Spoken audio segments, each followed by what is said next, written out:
The Rise of Kyoshi by F.C. Yi, featuring Michael Dante DiMartino. The Iceberg. Kyoshi's nightmare smelled like wet bison. It was raining, and bales of cargo wrapped in burlap splashed in the mud around her as if they'd fallen from great heights, part of the storm. It no longer mattered what was in them. A flash of lightning revealed hooded figures looming over her. Their faces were obscured by masks of running water. "I hate you," Kyoshi screamed. "I'll hate you until I die. I'll never forgive you." Two hands clasped each other. A transaction was struck, one that would be violated the instant it became an inconvenience to uphold. Something wet and lifeless hit her in the shins, papers sealed in oilcloth. "Kyoshi!" She woke up with a start and nearly pitched over the side of Peng Peng's saddle. She caught herself on the rail. The sanded edge pressed into her gut and stared at the rolling blue beneath them. It was a long way down to the ocean. It wasn't rain on her face, but sweat. She saw a droplet fall off her chin and plummet into nothingness before someone grabbed her by the shoulders and yanked her back. She fell on top of Yoon and Rangi both, squashing the wind out of them. "Don't scare us like that!" Yoon shouted in her ear. "What happened?" Kelsang said, trying to shift around in the driver's seat without disturbing the reins. His legs straddled Peng Peng's gigantic neck, making it difficult for him to see beneath himself. "Nothing, Master Kelsang," Rangi grumbled. "Kyoshi had a bad dream is all." Kelsang looked skeptical but kept flying straight ahead. "Well, okay then, but be careful, and no roughhousing. We don't want anyone getting hurt before we get there. Zhang Shu would have my head on a platter." He gave Kyoshi an extra glance of worry. He'd been caught off guard by Yoon's sudden mission, and her agreeing to tag along had amplified the strain. This treaty signing was too important to cast doubt on Yoon's avatar hood now. Until it was over, Kelsang would have to help her shoulder the burden of their secret, their lie by omission. Below them on the water's surface, trailing only slightly behind, was a ship bearing Yoon's earthbending master, as well as Heiran and the small contingent of armed guards. Aided by the occasional boost of wind that Kelsang generated with a whirl of his arms, the grand junk kept pace with Peng Peng, its battened sails billowing and full. Kelsang's bison was dry and well-groomed for the occasion, a white fur as fluffy as a cloud underneath her fancier saddle. But the stiff salt breeze still carried a hint of beastly odor. That must have been what I smelled in my dream. It had been a very long time since Kelsang had taken her for a ride, and the unfamiliar environment rattled her sleeping mind. The titanic, six-legged animal stretched its jaws wide and yawned as if to agree with her. And speaking of dressing up, Zhang Shu had given Kyoshi an outfit so far beyond her station that she'd almost broken out in hives when she saw it. She thought the pale green silk blouse and leggings would have been enough finery, but then the wardrobe attendants brought in two different pleated skirts, a shoulder-length wraparound jacket, and a wide sash with such exquisite stitching that it should have been mounted on a wall rather than tied around her waist. The other servants had to help her into the clothing. She didn't miss the looks they shared behind her back. That Kyoshi had abused the master's favoritism. Again. But once the pieces were assembled, they melded to her body like she'd been born to wear them. Each layer slid over the next with ease, granting her full mobility. She didn't ask anyone where the clothes that fit her so well came from, not wanting to hear a snippy answer like, "Oh, Zhang Shu ripped them off the corpse of some fallen giant he defeated." And the serious nature of the task ahead made itself clear as she finished dressing. The inside of the jacket was lined with finely woven chainmail, not thick enough to stop a spear point with a person's entire weight behind it, but strong enough to absorb a dart or the slash of a hidden knife. The weight of the metal links on her shoulders said to expect trouble. "Why the four of us up here and not down there?" Kyoshi said, pointing at the boat, where more preparations were undoubtedly being made. "I insisted," Yoon said. "Sifu wasn't happy about it, but I told him I needed time by myself." "To go over the plan?" Yoon looked off into the distance. "Sure." He'd been acting strange recently, but then again, he was a new avatar about to enact a decree in one of the most hostile settings imaginable. Yoon might have had all the talent and all the best teachers in the world, but he was still diving into the abyss headlong. "Your master has good reason for his reluctance," Kelsang said to him. At one point, it was somewhat of a tradition for the Avatar to travel extensively with his or her friends, without the supervision of elders. But Heiran, Zhang Shu, and I, the three of us weren't the positive influence on Kuruk that we were supposed to be. Zhang Shu views That period of our youth is a great personal failing of his. Sounds like a failing of Kurik's instead, Kyoshi muttered. Don't criticize Yun's past life, Rangi said, whacking her shoulder with a mittened hand. The avatars tread paths of great destiny. Every action they take is meaningful. They meaningfully passed another 3 dull, meaningful hours in southward flight. It got colder, much colder. They pulled on parkas and bundled themselves in quilts as they swooped over otter penguins wriggling atop ever-growing chunks of floating ice. The cry of Antarctic birds could be heard on the wind. We're here, Kelsang said. He was the only one who hadn't put on extra layers. It was theorized around the mansion that airbenders were simply immune to the weather. Hold on for the descent. Their target was an iceberg almost as big as Yokoya itself. The blue crag rose into the air as high as the hills of their earthbound village. A small flat shelf ringed the formation, presumably giving them a place to set up camp. Most of the far side was obscured by the peak, but as they flew lower, Kyoshi caught a glimpse of felt tents dotting the opposite shoreline. The Fifth Nation delegation. I don't see their fleet, Rangi said. Part of the terms were that the negotiation grounds be even, Yun said. For her, that meant no warships. For us, that meant no ground. The compromise didn't feel even. The vast iceberg was one of many, drifting in an ocean cold enough to kill in minutes. A dusting of fresh snow gave every surface flat enough to stand on a coat of alien whiteness. Kyoshi knew that though the Southern Water Tribe had long since disowned Tagaka's entire family tree, she still came from a line of waterbenders. If there was ever a location to challenge an Earth Avatar, it was here. Kelsang landed Peng Peng on the frozen beach and hopped down first. Then he helped the others off the huge bison, generating a small bubble of air to cushion their fall. The little gesture stirred unease in Kyoshi's heart, that playful bounce like cracking jokes before a funeral. They watched Jiangshu's ship come in. It was too large and deep-keeled to run aground, and there wasn't a natural harbour formation in the ice, so the crew dropped anchor and lowered themselves into longboats, making the final sliver of the journey in their smaller craft. One of them reached the shore much faster than the others. Jiangshu stepped out of the lead boat, surveying the landing site while straightening his furs. His eyes narrowed and nostrils flared as if any potential treachery might have a giveaway smell to it. Heiran followed, treating the water carefully, as she was decked out in her full panoply of battle armor. The third person on the longboat was less familiar to Kyoshi. Sifu Amak, Yun said, bowing to the man. Master Amak was a strange, shadowy presence around the compound. Ostensibly, he was a waterbender from the north who was patiently waiting his turn to teach the Avatar. But questions about his past produced inconsistent answers. There was gossip around the staff that the lanky, grim-faced water tribesman had spent the last 10 years far from his home, in the employ of a lesser prince in Ba Sing Se who'd suddenly gone from 11th in line of succession to the 4th. Mark's silent nature and the web of scars running around his arms and neck seemed like a warning not to inquire further. And yet the Avatar had regular training sessions with him, though Yuna told Kyoshi outright that he couldn't waterbend yet, and wasn't expected to. He would emerge from the practice grounds, bloodied and mussed, but with his smile blazing from new knowledge. He's my favorite teacher other than Sifu, Yun had said once. He's the only one who cares more about function than form. There must have been strategy at work with Amak's attendants. Instead of the blue tunic he wore around the complex, they dressed him in a set of wide-sleeved robes, dark green in Earth Kingdom style, and a conical hat that shaded his face. His proud wolf-tail haircut had been shaved off, and he'd taken out his bone piercings. Amak took out a small medicine vial with a nozzle built into the top. He tilted his head back and let the liquid contents drip directly into his eyes. Concentrated spider snake extract, Yun whispered to Kyoshi. It's a secret formula and hideously expensive. Amak caught Kyoshi staring at him and spoke to her for the first time ever.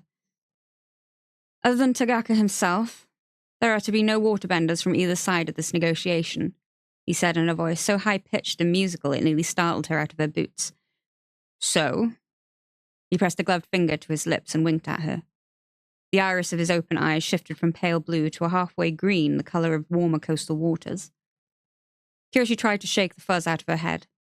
She didn't belong here, so far from the earth, with dangerous people who wore disguises like spirits and treated life and death situations as games to be won.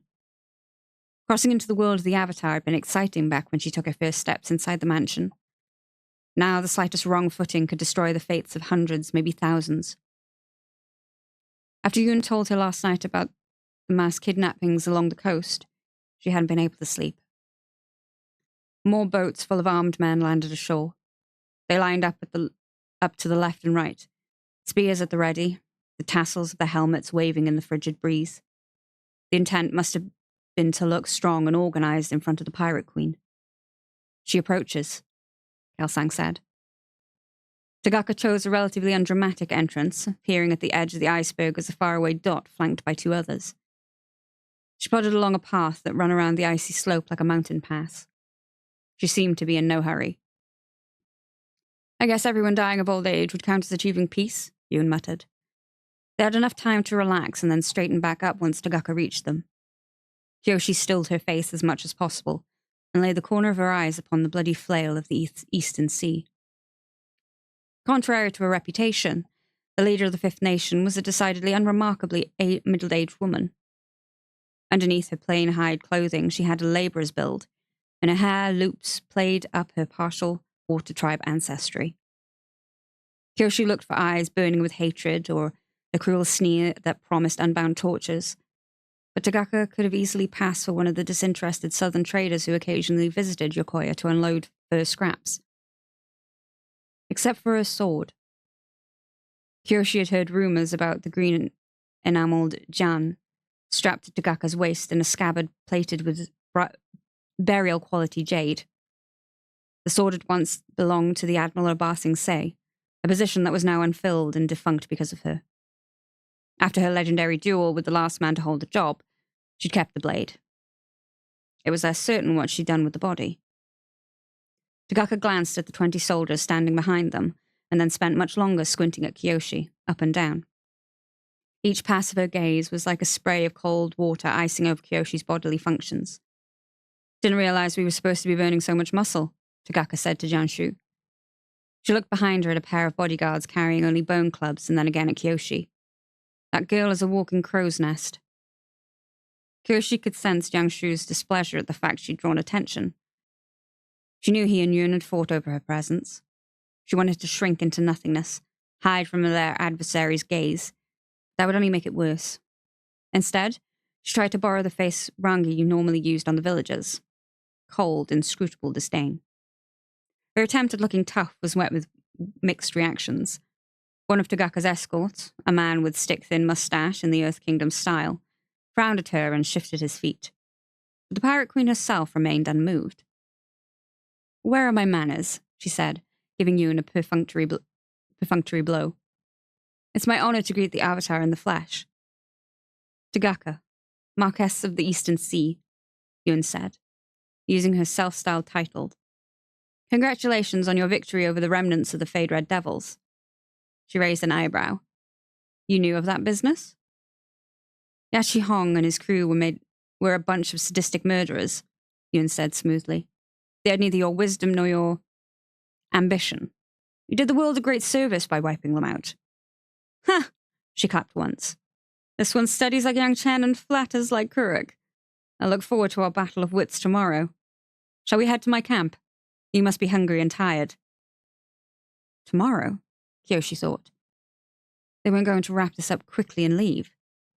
They weren't going to sleep here, vulnerable throughout the night. Apparently, that had been the plan all along. "Your hospitality is much appreciated," Jianshu said. "Come, everybody." It was a very, very awkward dinner. Tagaka had set up a luxurious camp, the centerpiece a yurt as big as a house. The interior was lined with hung rugs and tapestries of mismatching colours that both kept the cold out and served as markers of how many trade ships she'd plundered. Stone lamps filled with melted fat provided an abundance of light. Low tables and seat cushions were arranged in the manner of a grand feast. Yoon held the place of honour, with Tagaka across from him. She didn't mind the rest of their table being filled out by the avatars in a circle. Jiangshu's uniformed guardsmen rotated in and out, trading sneers with the Pirate Queen's motley assortment of corsairs. The Fifth Nation described themselves as an egalitarian outfit that disregarded the boundaries between the elements. According to the propaganda they sometimes left behind after a raid, no nation was superior, and under the rule of their enlightened captain, any adventurer or bender could join them in harmony, regardless of origin. In reality, the most successful pirate fleet in the world was going to be nearly all sailors from the water tribes.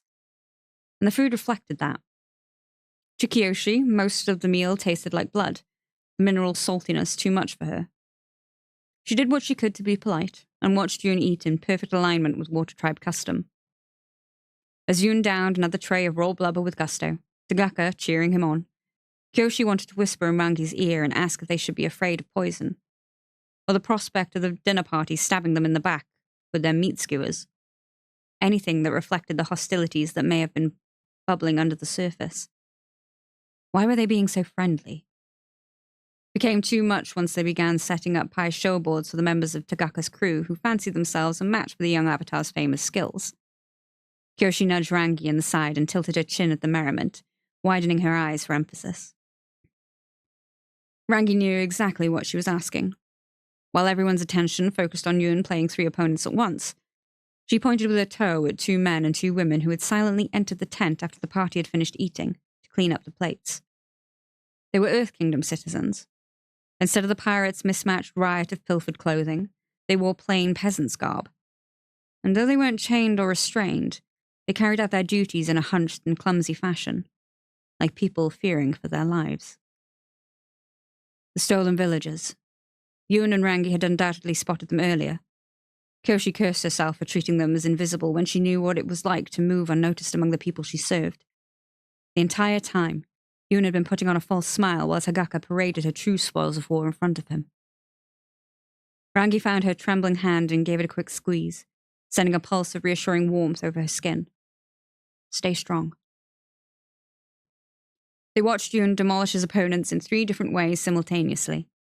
The first he blitzed down, the second he'd forced into a no-win situation, and the third he'd lured into a trap so diabolical that the hapless pirate thought he was winning the whole time until the last 5 moves. The audience roared when Yoon finished his last victim off. Coins clinked as wages traded hands, and the challengers received slaps and jeers from their comrades. Tagaka laughed and threw back another shot of strong wine. Tell me, Avatar, are you enjoying yourself? I've been to many places around the world, Yoon said, and your hospitality has been unmatched. I'm so glad, she said, reaching for more drink. I was convinced you were planning to kill me before the night was through. The atmosphere of the gathering went from full speed to a dead stop. Tagaka's men seemed as surprised as Zhang Shu's. The mass stillness that ran through the party nearly created its own sound, a tensing of neck muscles, hairs raising on end. Kyoshi tried to glance at Master Amok without making it obvious. The hardened waterbender was sitting away from the main group, peering soberly at Tagaka over the edge of his unused wine cup. The floor was covered in skins and rugs, but underneath was a whole island of weaponry at his disposal. Instead of freezing up like everyone else, Kyoshi could see his shoulders relaxing, loosening, ready for a sudden surge of violence. She thought Zhang Shu might say something, take over for Yun now that the theatrics were off course, but he did nothing. Zhang Shu calmly watched Yun stack the pie show tiles between his fingers, as if the only thing he cared about was making sure his student displayed good manners by cleaning up after a finished game.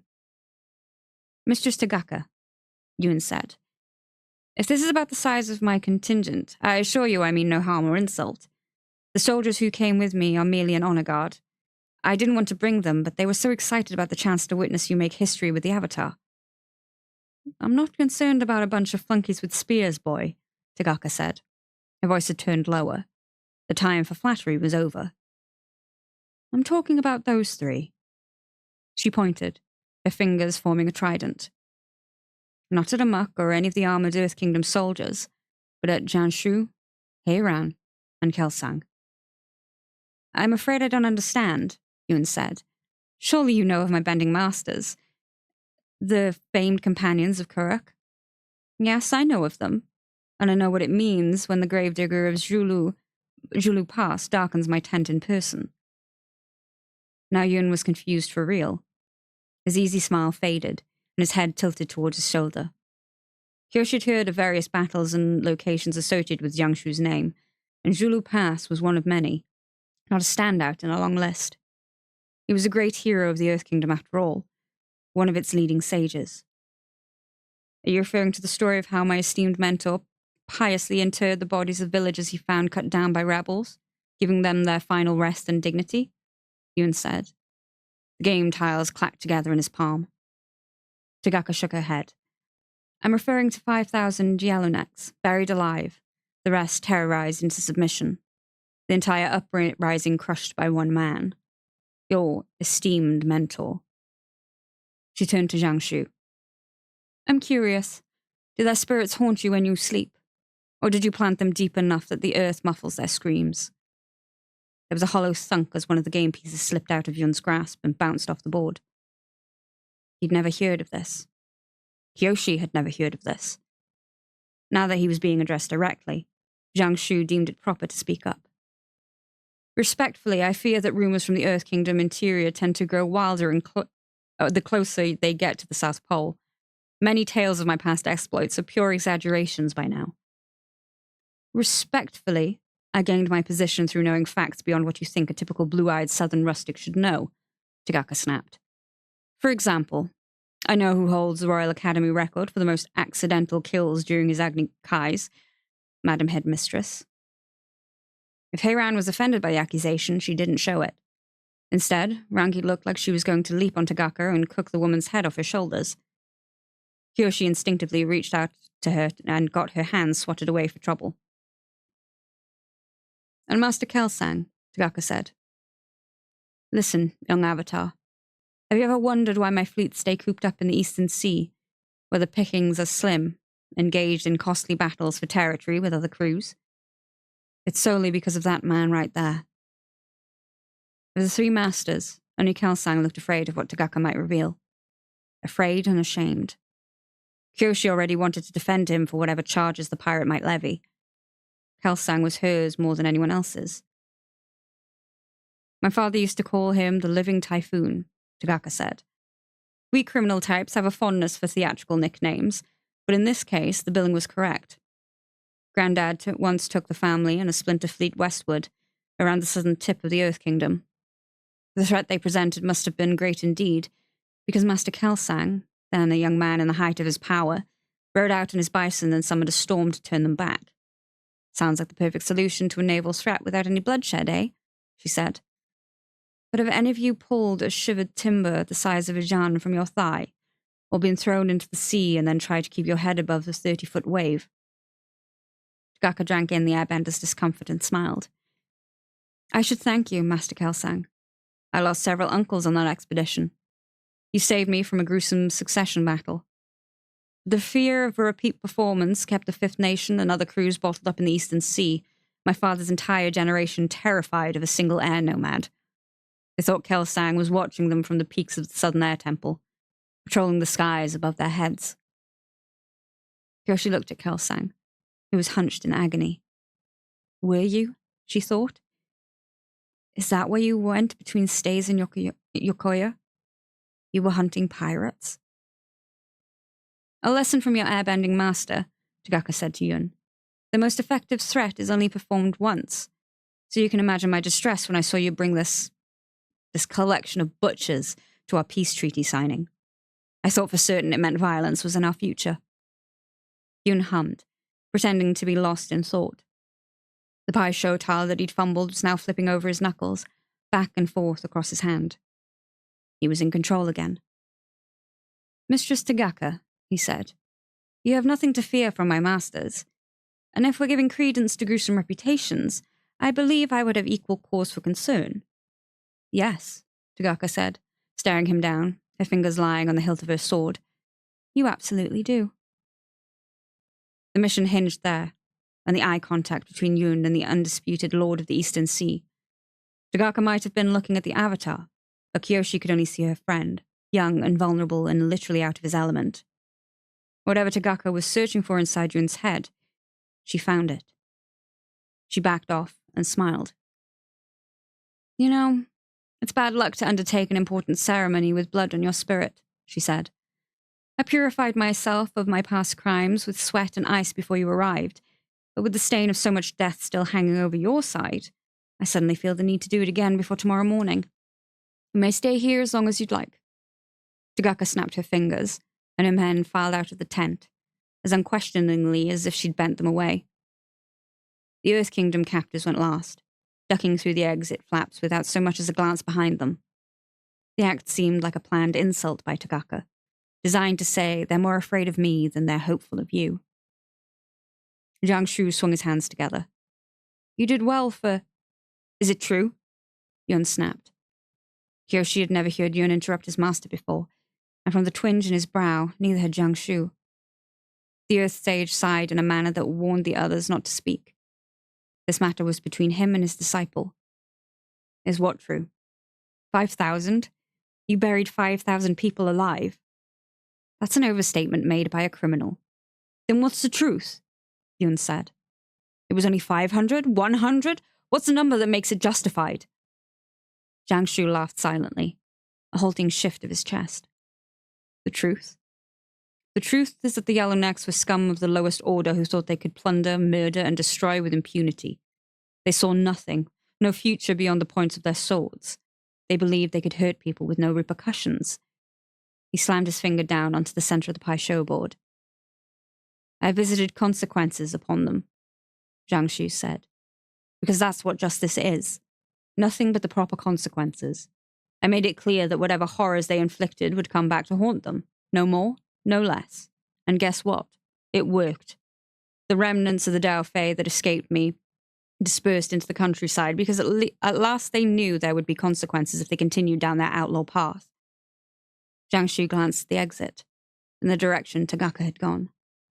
Perhaps the reason you've never heard of this from decent citizens of the Earth Kingdom is because they see it as the same way I do. A criminal like her watches justice being done and bewails the lack of forgiveness, conveniently forgetting about what she did in the first place to deserve punishment. Yun looked like he'd had trouble breathing. Kyoshi wanted to go to his side, but Jiang Shu's spell had frozen the air inside the tent, immobilizing her. Yun, Kelsang said, you don't understand the times back then. We did what we had to do, to save lives and maintain balance. We had to act without an avatar. Yun steadied himself. How fortunate for you all, he said, his voice a hollow deadpan. Now you can shift the burden of ending so many lives onto me. I'll try to follow the examples my teachers have set. Enough, Jiang Shu roared. You've allowed yourself to be rattled by the baseless accusations of a pirate. The rest of you get out. I need to speak to the Avatar alone. Rangi stormed out the fastest. Heiran watched her go. Maybe it was because they used the same light-lipped expression to hide their emotions, but Kyoshi could tell she wanted to chase her daughter. Instead, Heiran walked stiffly out the opposite side of the tent. When Kyoshi looked back, Kelsang had vanished. Only the trailing swish of an orange hem under a curtain betrayed which way he'd gone. She gave a quick bow to Jiang Shu and Yun, avoiding eye contact, and ran after the airbender. She found Kelsang a dozen paces away, alone, sitting on a stool that had presumably been abandoned by one of Tagaka's guards. The legs had sunk deep into the snow under his weight. He shivered, but not from the cold. You know, after Kuruk died, I thought my failure to set him on the right path was my last and greatest mistake, he said quietly to the icy ground in front of his toes. Turned out I wasn't finished disgracing myself. Kyoshi knew, in an academic sense, that air nomads held all life sacred. They were utmost pacifists who considered no one their enemy, no criminal beyond forgiveness and redemption. Surely exceptional circumstances allowed for those convictions to be put on hold. Surely Kelsang could be forgiven for saving entire towns along the coast of the Western Seas. The strain in his voice said otherwise. I never told you how far I fell within the Southern Air Temple as a result of that day. Kelsang tried to force a smile through his pain, but it slipped out of his control, turning into a fractured, tearful mess. I violated my beliefs as an airbender. I let my teachers down. I let my entire people down. Kyoshi was suddenly furious on his behalf, though she didn't know at whom.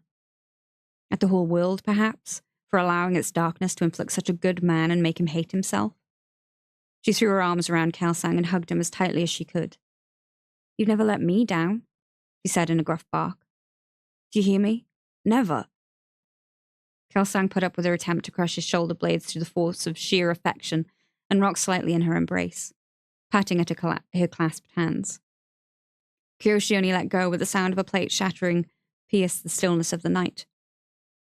Their gazes snapped towards the crash. It had come from the tent. Yoon and Jiangshu were still inside. Kelsang stood up, his own troubles forgotten. He looked worried. "Best if you head back to camp," he said to Kyoshi. The muffled sound of arguing grew louder through the felt walls. "Are they all right?" "I'll check. But please, go. Now." Kelsang hurried to the tent and ducked through the curtain. She could hear the commotion stop as soon as he re-entered, but the silence was more ominous than the noise.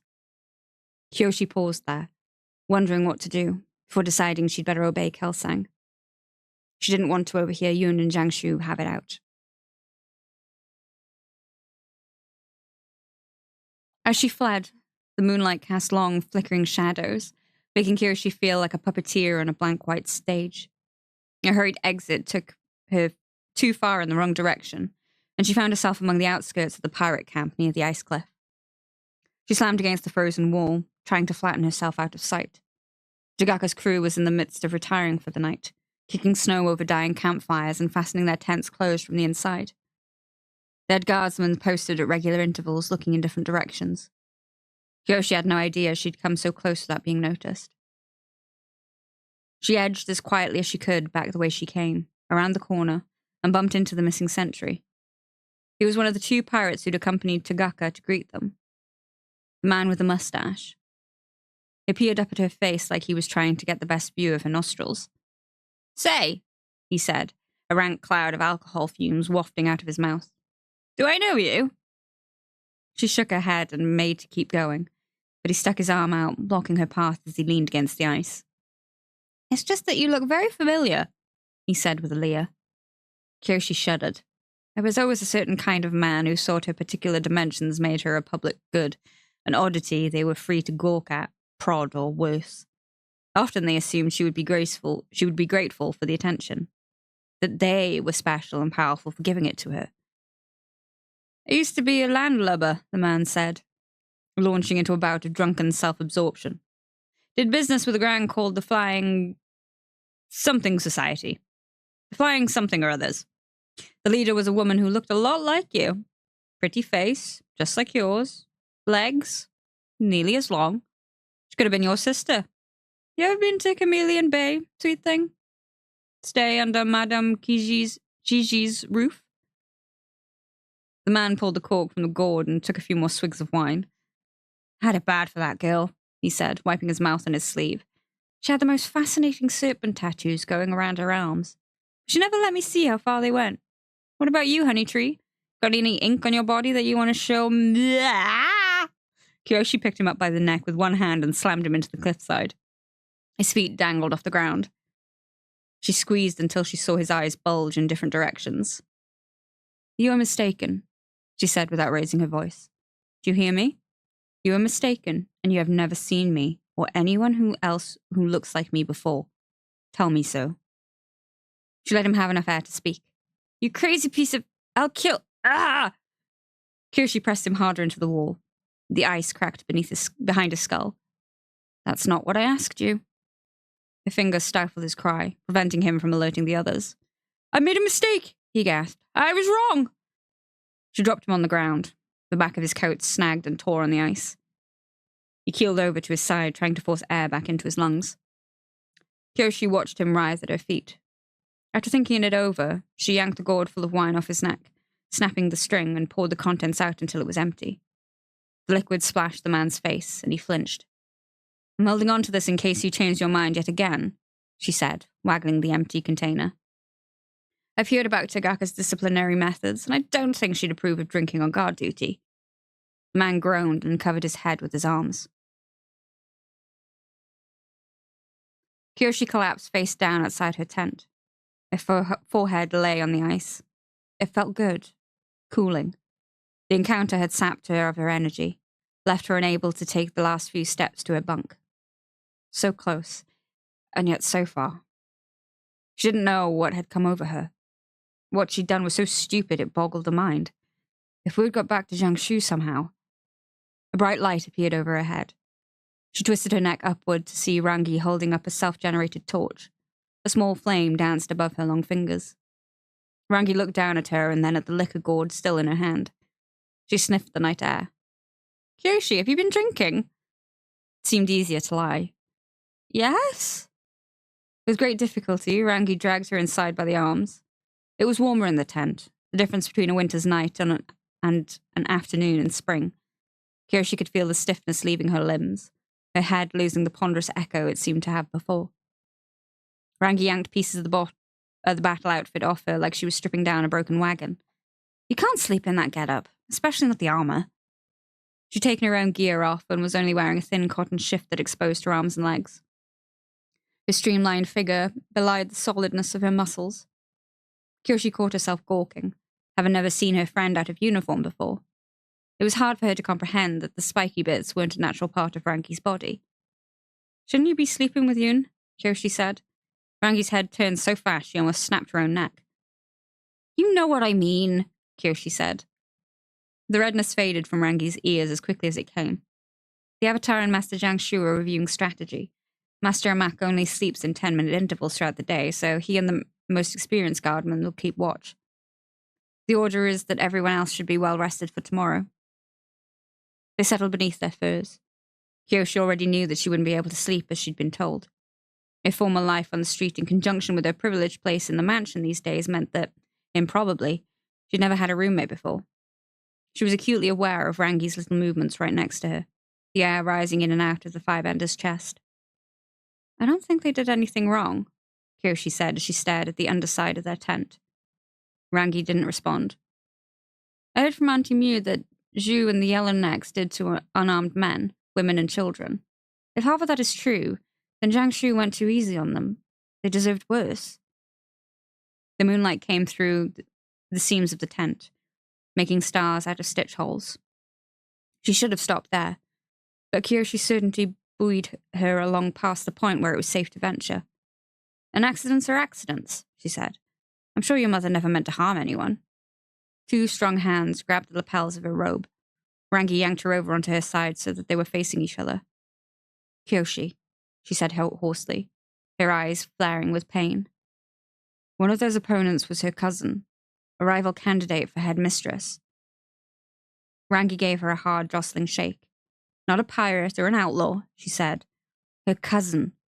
The school cleared her honor, but the rumors followed me at school for years. People whispering around corners that my mother was an assassin." She spit the word out like it was the most vile curse imaginable. Given Rangi's profession as a bodyguard, it likely was. She buried her face into Kyoshi's chest, gripping her tightly, as if to scrub the memory away. Kyoshi wanted to punch herself for being so careless. She cautiously draped an arm over Rangi's shoulder. The Firebender nestled under it and relaxed, though she still made a series of sharp little inhalations through her nose. Kyoshi didn't know if that was her way of crying or calming herself with a breathing exercise.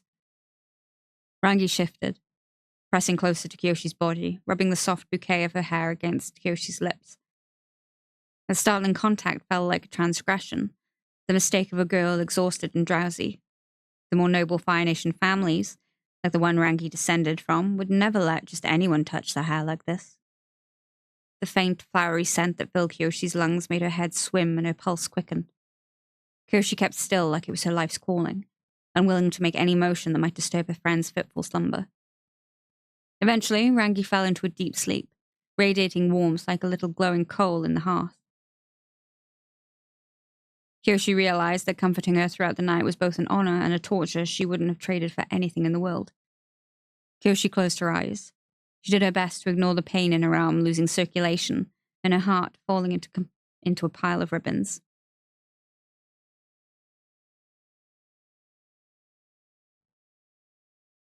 They survived the night. There had been no sneak attack, no sudden chaos outside the tent that she'd feared. Kyoshi couldn't have slept more than an hour or two, but she'd never felt more alert and on edge in her life. When they breakfasted in their own camp at the base of the iceberg, she declined the overbrewed tea. Her teeth were already knocking together as it was. She looked for signs of trouble between Yoon and Jiangshu, Rangi and Heiran, but couldn't find any. She never understood how they managed to wound each other. She never understood how they managed to wound each other and then forgive each other so quickly. Wrongs meant something, even if they were inflicted by your family, especially if it was family. Kelsang stayed close by her during the preparations, but his presence only created more turbulence in her heart. Any minute now, they were going to walk up that hill and watch Yoon sign a treaty backed by the power vested in the Avatar. It's not me, Kyoshi thought to herself. Kelsang admitted there was hardly a chance. The chance is not the same as the truth. Jiangshu signaled it was time to go and spoke a few words, but Kyoshi didn't hear them. He's jumping to conclusions because Jiangshu sidelined him. He wants to be a bigger part of the Avatar's life. Any Avatar's life. And I'm the closest thing to a daughter he has. She had to admit the line of reasoning was a little self-important of her, but much less so than, say, being the Avatar. It made sense. Kelsang was human, prone to mistakes. The thought comforted her all the way to the top of the iceberg. The peak came to a natural plateau large enough to hold the key members of both delegations. For Yoon's side, that meant Jiangshu, Heiran, Kelsang, Rangi, Amak, and, despite the foolishness it implied, Kyoshi. Tagaka again deigned to come with only a pair of escorts. The moustache man was not part of her guard this time, thankfully, but one of the Earth Kingdom hostages, a young woman who had the sunburned mien of a fishwife, accompanied the pirates. She silently carried a baggage pack on her shoulder and stared at the ground like her past and future were written on it. The two sides faced each other over the flat surface. They were high enough up to overlook the smaller icebergs that drifted near their frozen mountain. I figured you'd use the traditional setting for such matters, Tagaka said, so please bear with me for a moment. The pirate queen wedged her feet in the snow and took a shouting breath. Her arms moved fluidly in the form of water bending, but nothing happened. Hold on, she said. She tried again, waving her limbs with more speed and more strain. A circle rose haltingly out of the ice, the size of a table. It was very slow going. Kyoshi thought she heard a scoff come from Master Amok, but it could have been the crack of two smaller ice lumps sprouting on opposite sides of the table. Tagaka struggled mightily until they were tall enough to sit on. You'll have to forgive me, she said, out of breath. I'm not exactly the bender my father and grandfather were. The Earth Kingdom woman opened her pack and quickly laid out a cloth over the table and cushions on the seats. With quick, delicate motions, she set up a slab inkstone, 2 brushes, and a tiny pitcher of water. Kyoshi's gut roiled as she watched the woman meticulously grind an ink stick against the stone. She was using the Pianhai method, a ceremonial calligraphy setup that took a great deal of formal training and commoners normally never learned. Kyoshi only knew that it was from her proximity to Yoon. Did Tagaka beat the process into her, she thought? Or did she steal her away from a literature school in one of the largest cities? Once she had made enough ink, the woman stepped back without a word. Tagaka and Yoon sat down, each spreading a scroll across the ice table that contained the written terms that had been agreed upon so far. They spent an exhaustive amount of time checking that the copies matched. That phrasing was polite enough. Both Yoon and the Pirate Queen had an eye for small details, and neither of them wanted to lose the first battle. I object to your description of yourself as the waterborne guardian of the South Pole, Yoon said during one of the more heated exchanges. Why? Tagaka said. It's true. My warships are a buffer. I'm the only force keeping a hostile navy from sailing up to the shores of the Southern Water Tribe. The Southern Water Tribe hates you, Yoon said rather bluntly. Yes, well, politics are complicated, Tagaka said. I'll edit that to the self-appointed guardian of the South Pole. I haven't abandoned my people, even if they've turned their backs on me. And on it went. After Tagaka's guards had begun to yawn openly, they leaned back from their scrolls. Everything seems to be in order, Yoon said. If you don't mind, I'd like to proceed straight away to the next stage. Verbal amendments. Tagaka smirked. Oh, the real fun stuff. On the matter of the hostages from the southern coast of Zeishu province, as can be reasonably defined through proximity to Tuzin, taken from their homes sometime between the vernal equinox and the summer solstice, Yoon said. He paused. Kyoshi knew this was going to be hard on him. Rangi had explained the basics of how people were typically ransomed. At best, Yoon could free half of the captives by sacrificing the rest, letting Tagaka save face and retain leverage. He had to think of their lives in clinical terms. A higher percentage was better. His only goal. He would be a savior to some and doom the rest. I want them back, Yoon said. All of them. Avatar! Zhang Shu snapped. The Earthbender was furious. This was obviously not what they talked about beforehand. Yoon raised his hand, showing the back of it to his master. Kyoshi could have sworn Yoon was enjoying himself right now. I want every single man, woman, and child back, Yoon said. If you sold them to other pirate crews, I want your dedicated assistance in finding them. If any have died under your care, I want their remains so their families can give them a proper burial. We can talk about compensation you'll pay later. The masters, save for Kelsang, looked displeased. To them, these were the actions of a petulant child who didn't understand how the world worked. But Kyoshi had never loved her avatar more. This was what Yoon had wanted her to see when he'd begged her to come along. Her friend, standing up for what was right. Her heart was ready to burst. Tagaka leaned back on her ice stool. Sure. Yoon blinked. His moment of glory and defiance yanked out from under him prematurely. You agree? I agree, Tagaka said. You can have all of the captives back. They're free. Every single one. A sob rang out in the air. It was the Earth Kingdom woman. Her stoic resolve broke and she collapsed to her hands and knees, weeping loudly and openly. Neither Tagaka nor her men reprimanded her. Yoon didn't look at the woman, out of fear he might ruin her salvation with the wrong move. He waited for Tagaka to make a demand in return. He wasn't going to raise the price on her behalf. The captives are useless to me anyway, she said. She stared out at sea at the smaller icebergs surrounding them. Despite her earlier patience, she sounded incredibly bored of all of a sudden. Out of 1,000 people or more, not one was a passable carpenter. I should have known better. I needed to go after people who live among tall trees, not driftwood. Yoon frowned. You want carpenters? He said cautiously. She glanced at him, as if she was surprised he was still there. Boy, let me teach you a little fact about the pirate trade. Our power is measured in ships. We need timber and craftsmen who know how to work it. Building a proper navy is a generational effort. My peaceable cousins in the South Pole have a few heirloom sailing cutters, but otherwise have to make do with sealskin canoes. They'll never create a large, long-range war fleet because they simply don't have the trees. Tagaka turned and loomed over the table. So yes, she said, fixing him with her gaze. I want carpenters and trees and a port of my own to dock in so I can increase the size of my forces. And I know just where to get those things. Yokoya, Yoon shouted.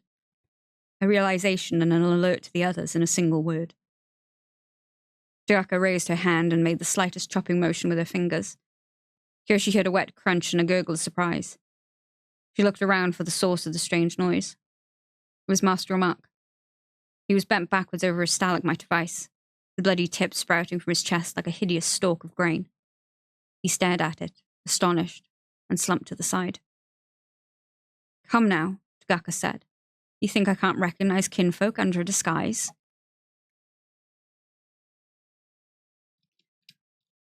The moments seemed to slowly stack up on each other like a tower of raw stones, each event in sequence piling higher and higher with no mortar to hold them together. A structure that was unstable, dreadful, headed towards a total and imminent collapse. The sudden movement of Tagaka's two escorts drew everyone's attention. But the two men only grabbed the Earth Kingdom woman by the arms and jumped back down the slope the way they'd come, dodging the blast of fire that Rangi managed to get off. They were the distraction. Pairs of hands burst from the surface of the ice, clutching at the ankles of everyone on Yoon's side. Waterbenders had been lying in wait below them the whole time. Rangi, Jianshu, and Heiran were dragged under the ice like they'd fallen through the crust of a frozen lake during the spring melt. Kyoshi's arm shot out, and she managed to arrest herself chest high on the surface. Her would-be captor hadn't made her tunnel large enough. Kelsang leapt into the air, avoiding the clutches of his underground assailant with an airbender's reflexes, and deployed the wings of his glider staff. Tagaka drew her zhang and swung it on the downstroke at Yun's neck. But the avatar didn't flinch. Almost too fast for Kyoshi to see, he slammed his fist into the only source of earth near them, the stone ink slab. It shattered into fragments and reformed as a glove around his hand. He caught Tagaka's blade as it made contact with his skin. Kyoshi stamped down hard with her boot and felt a sickening crunch. Her foot struck there as the bender whose face she'd broken refroze the water, imprisoning her lower half. Above the ice, Kyoshi had the perfect view of the Avatar and the Pirate Queen locked together in mortal knot. They both looked happy that the charade was over. A trickle of Yun's blood dripped off the edge of the blade. "Another thing you should know," Tagaka said as she traded grins with Yun, their muscles trembling with exertion. "I'm really not the waterbender my father was." With her free hand, she made a series of motions so fluid and complex that Kyoshi thought her fingers had telescoped twice their length. A series of ear-splitting cracks echoed around them. There was a roar of ice and snow rushing into a sea. The smaller icebergs split and carved, revealing massive hollow spaces inside. As the chunks of ice drifted apart at Tagaka's command, the prows of Fifth Nation warships began to poke out, like the beaks of monstrous birds hatching from their eggshells. Yun lost his balance at the sight and fell to the ground onto his back. Tagaka quickly blanketed him in ice, taking care to cover his stone-gloved hand. "What is this?" he yelled up at her. She wiped his blood off his sword with the crook of her elbow and resheathed it. "A backup plan? A head start on our way to Yokoya? A chance to show off? I've been pretending to be a weak bender for so long I couldn't resist being a little overdramatic." Waterbenders aboard the ships were already stilling the waves caused by the ice avalanches and driving their vessels forward. Other crew members scrambled among the masts like insects unfurling sails. They were pointed westward, toward home, where they would drive into fresh territories of the Earth Kingdom like a knife into an unprotected belly. "Stop the ships!" Yun screamed into the sky. "Not me, the ships!" That was all he could get out before Tagaka covered his head completely in ice. Kyoshi didn't know whom he was talking to at first. Thought that in his desperation he was pleading with the spirit, but a low rush of air reminded her that someone was still free. Kelsang pulled up on his glider and beelined toward the flagship. "Not today, monk," Tagaka said. She lashed out with her arms, and a spray of icicles no bigger than sewing needles shot toward Kelsang. It was a fiendishly brilliant attack. The Airbender could have easily dodged larger missiles, but Tagaka's projectiles were in an enveloping storm. The delicate wings of his glider disintegrated, and he plunged towards the sea. There was no time to panic for Kelsang. Tagaka levitated the chunk of ice that Yun was buried in, threw it over the side of the iceberg toward her camp, and leaped down after him. Kyoshi grit her teeth and pushed on the ice as hard as she could. Her shoulders strained against her robes, both threatening to tear. The iceberg gripping her legs cracked and gave way, but not before shredding the parts of her skin not covered by her skirts. She lifted herself free and stumbled after Tagaka. She was lucky Yun's prison had carved out a smooth path. Without it, she would have undoubtedly bashed her skull in, tumbling over the rough protrusions of ice. Kyoshi managed to slide down to the pirate camp, her wounds leaving a bloody trail on the slope behind her. Tagaka's men were busy loading their camp and themselves into longboats. An elegant cutter, one of the water tribe heirlooms she'd mentioned, waited for them off the coast of the iceberg. Only a few of the other pirates noticed Kyoshi. They started to pick up weapons, but Tagaka waved them off. Packing up was more of a priority than dealing with her. "Give him back," Kyoshi gasped. Tagaka put a boot in the ice encasing Yun and leaned on her knee. "The Colossus speaks," she said, smiling. "Give him back, now." She meant to sound angry and desperate, but instead she came across as pitiful and hopeless as she felt inside. She wasn't sure if Yun could breathe in there. "Eh," Tagaka said. "I saw what I needed to see in the boy's eyes. He's worth more as a hostage than an avatar, trust me." She shoved Yun off to the side with her foot, and the bile surged in Kyoshi's throat at the disrespectful gesture. "But you, on the other hand," Tagaka said, "you're a puzzle. I know you're not a fighter right now, that much is obvious, but I like your potential. I can't decide whether I should kill you now to be safe or take you with me. She took a step closer. Kyoshi, was it? How would you like a taste of true freedom? To go where you want and take what you're owed? Trust me, it's a better life than whatever dirt-scratch existence you have on land. Kyoshi knew her answer. It was the same one she would have given as a starving 7-year-old child. I would never become a Dao Fei, Kyoshi said, trying as hard as possible to turn the word into a curse. Pretending to be a leader and an unimportant person when you're nothing but a murderous slaver. You're the lowest form of life I know.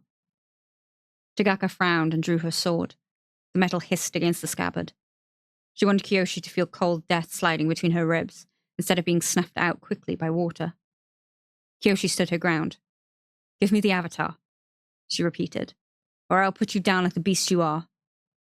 Tagaka spread her arms wide, telling her to look around them at the field of ice where they were standing on. With what, little girl from the Earth Kingdom? She asked. With what? It was a good question, one that Kyoshi knew she couldn't have answered herself. She was suddenly gripped with the overwhelming sensation that right now, in a time of desperate need, her voice wouldn't be alone. Her hands felt guided. She didn't fully understand, nor was she completely in control, but she trusted. Kyoshi braced her stomach, filled her lungs, and slammed her feet into the crowding bridge stance. Echoes of power rippled from her movement, hundredfold in iterations of herself stamping on the ice. She was somehow both leading and being led by an army of benders. A column of grey stone seafloor exploded up from the surface of the ocean. It caught the hull of Tagaka's cutter and listed the ship to the side, tearing wooden planks off the frame as easy as paper off a kite. A wave of displaced water swept over the iceberg, knocking pirates off their feet and smashing crates to splinters. Out of self-preservation, Tagaka reflexively raised a waist-high wall of ice, damming and diverting the surge. But the barrier protected Kyoshi as well, giving her time to attack again. She leaped straight into the air and landed with her fists on the ice. Farther out, the sea boiled. Screams came from the lead warships as more crags of balsalt rose in their path. The bowsprits of the vessels that couldn't turn in time snapped like twigs. The groan of timber shattering against rock filled the air, as hideous as a chorus of wounded animals. Kyoshi dropped to her knees, panting and heaving. She'd meant to keep going, to bring the earth close enough to defend herself. But the effort had immediately snapped her to the point where she could barely raise her head. Tagaka turned around. Her face, so controlled over the past 2 days, spasmed in every direction. What in the name of the spirits? She whispered as she flipped her Zhan over for a downward stab. The speed at which Tagaka moved to kill her made it clear that she'd be fine living without an answer. Kyoshi, stay low! Kyoshi instinctively obeyed Rangi's voice and flattened herself out. She heard and felt the scorch of a fire blast travel over her, knocking Tagaka away. With a mighty roar, Peng Peng strafed the iceberg, Rangi and Heiran blasting flame from the bison's left and right, scattering the pirates as they attempted to regroup. Zhang Shu handled Peng Peng's reins with the skill of an air nomad, spinning her around for perfectly aimed tail shots of wind that drove away clouds of arrows and thrown spears. Kyoshi had no idea how they'd escaped the ice, but if any 3 people had the power and resourcefulness to pull it off, it was them. The fight wasn't over. Some of Tagaka's fleet had made it past Kyoshi's obstacles, and from the nearby sinking ships, a few waterbenders declined to panic like their fellows. They dove into the water instead, generating high-speed waves that carried them toward Tagaka, her elite guard coming to rescue her. Rangi and Heiran jumped down and barraged the pirate queen with flame that she was forced to block with sheets of water. Rangi's face was covered in blood, and her mother had only one good arm, but they fought in perfect coordination, leaving Tagaka no gaps to mount an offense. We'll handle the waterbenders, Heiran shouted over her shoulder. Stop the ships. Zhang Shu took a look at the stone monoliths that Kyoshi had raised from the sea floor, and then at her. In the heat of battle, he chose to pause. He stared hard at Kyoshi, almost as if he were doing sums in his head. Zhang Shu! Heiran screamed. He snapped out of his haze and took Peng Peng back up. They flew toward the nearest formation of stone. Without warning, Zhang Shu let go of the reins and jumped off the bison in midair. Kyoshi thought he'd gone mad. He proved her wrong. She'd never seen Jiangsu earthbend before, had only heard Yoon and the staff describe his personal style as different, unusual, more like a lion dancer to the New Year, Auntie Moo once said, fanning herself, with a dreamy smile on her face. Stable below and wild on top. He hadn't been able to earthbend on the Iceberg, but now Kyoshi had provided him with all of his element that he needed. As Jiangsu fell, flat panes of stone peeled off the crag and flew up to meet him.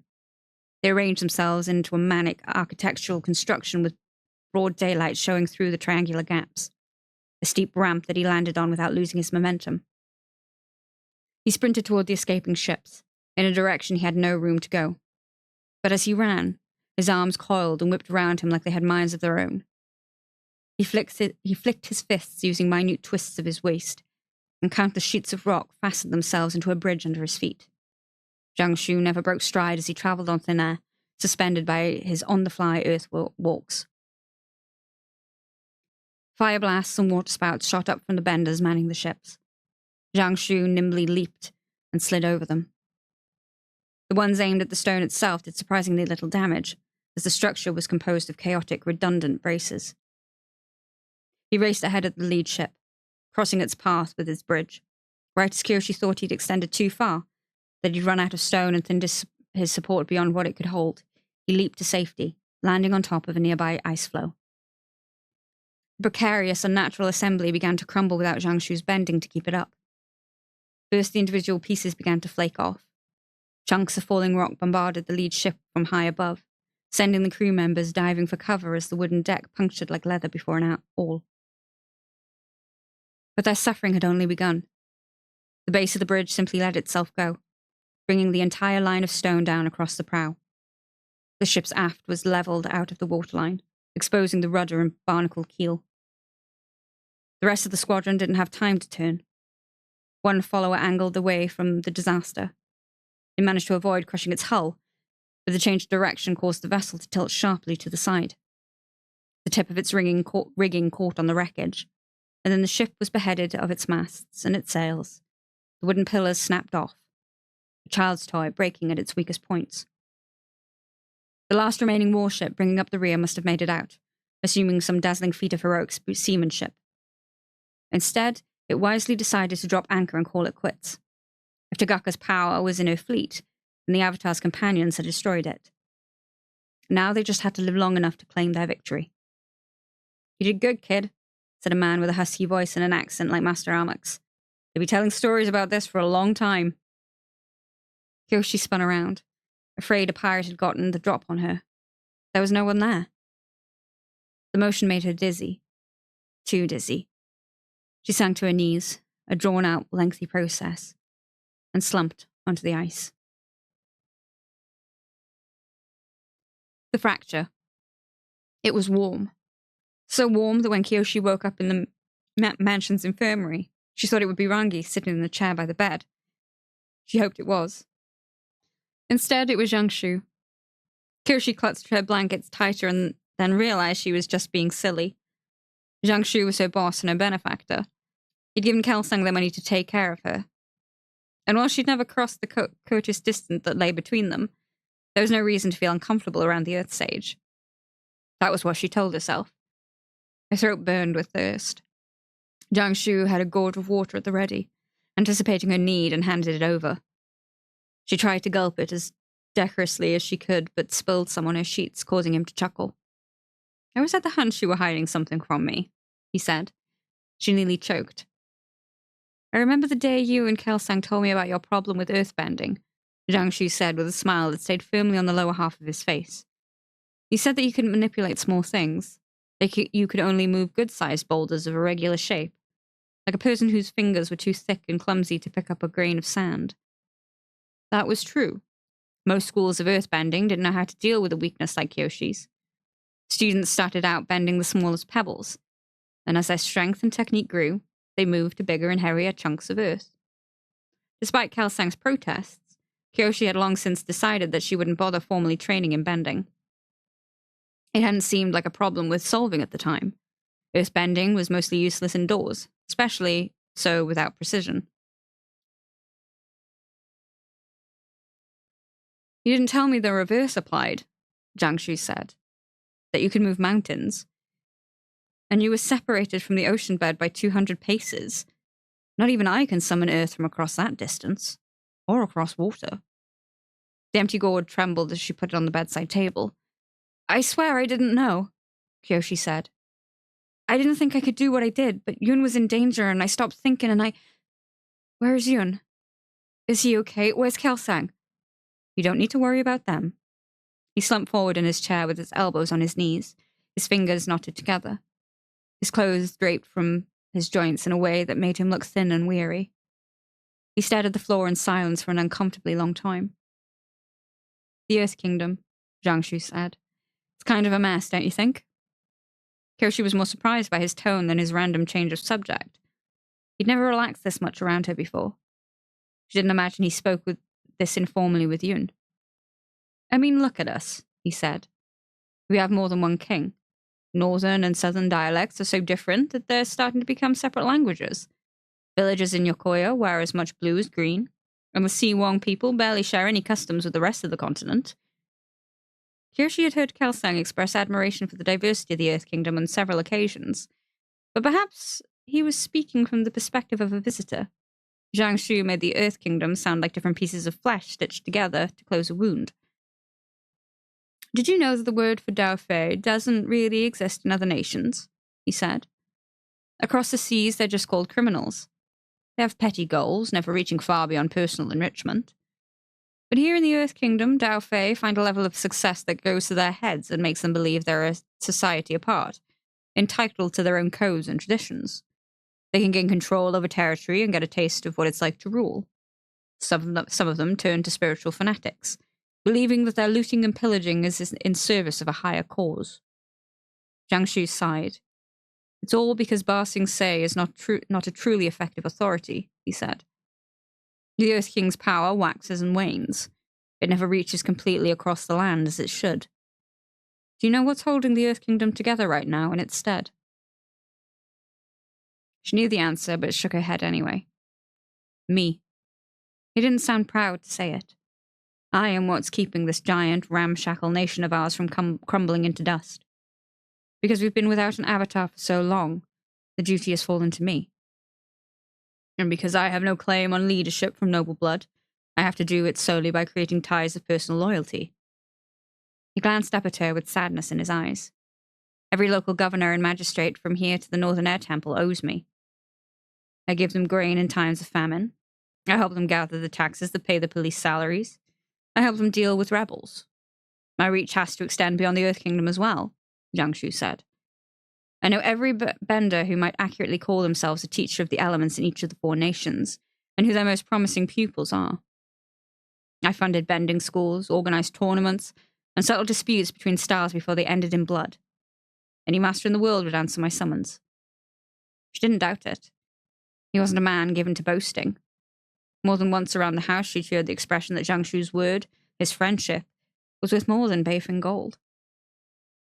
Another person might have swelled with happiness while looking back over the power they wielded. Jiangshu simply sounded tired. You wouldn't know any of this, he said.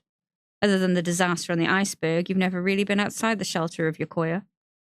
Kyoshi swallowed the urge to tell him that wasn't true, that she still remembered the brief glimpses she'd seen of the greater world long ago.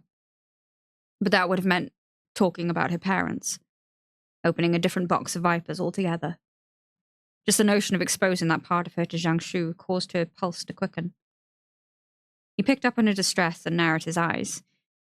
So you see, Kyoshi, he said. Without personal loyalty, it all falls apart. He made a sudden bending motion toward the ceiling as if to bring it crashing down onto their heads. Kyoshi flinched before remembering the room was made of wood. A trickle of dust leaked through the roof's beams and lay suspended in the air, a cloud above them. Given what I've told you, he said, is there anything you want to tell me about what you did on the ice? Was there anything she wanted to tell the man that had taken her in off the streets? That there was a chance he'd made a blunder that could destroy everything he'd worked for, and that her very existence might spell untold chaos for their nation? No. She and Kelsang had to wait it out. Find evidence that she wasn't the Avatar. Give Yun the time he needed to prove himself conclusively. I'm sorry, she said. I truly wasn't aware of my own limits. I just panicked and lashed out as hard as I could.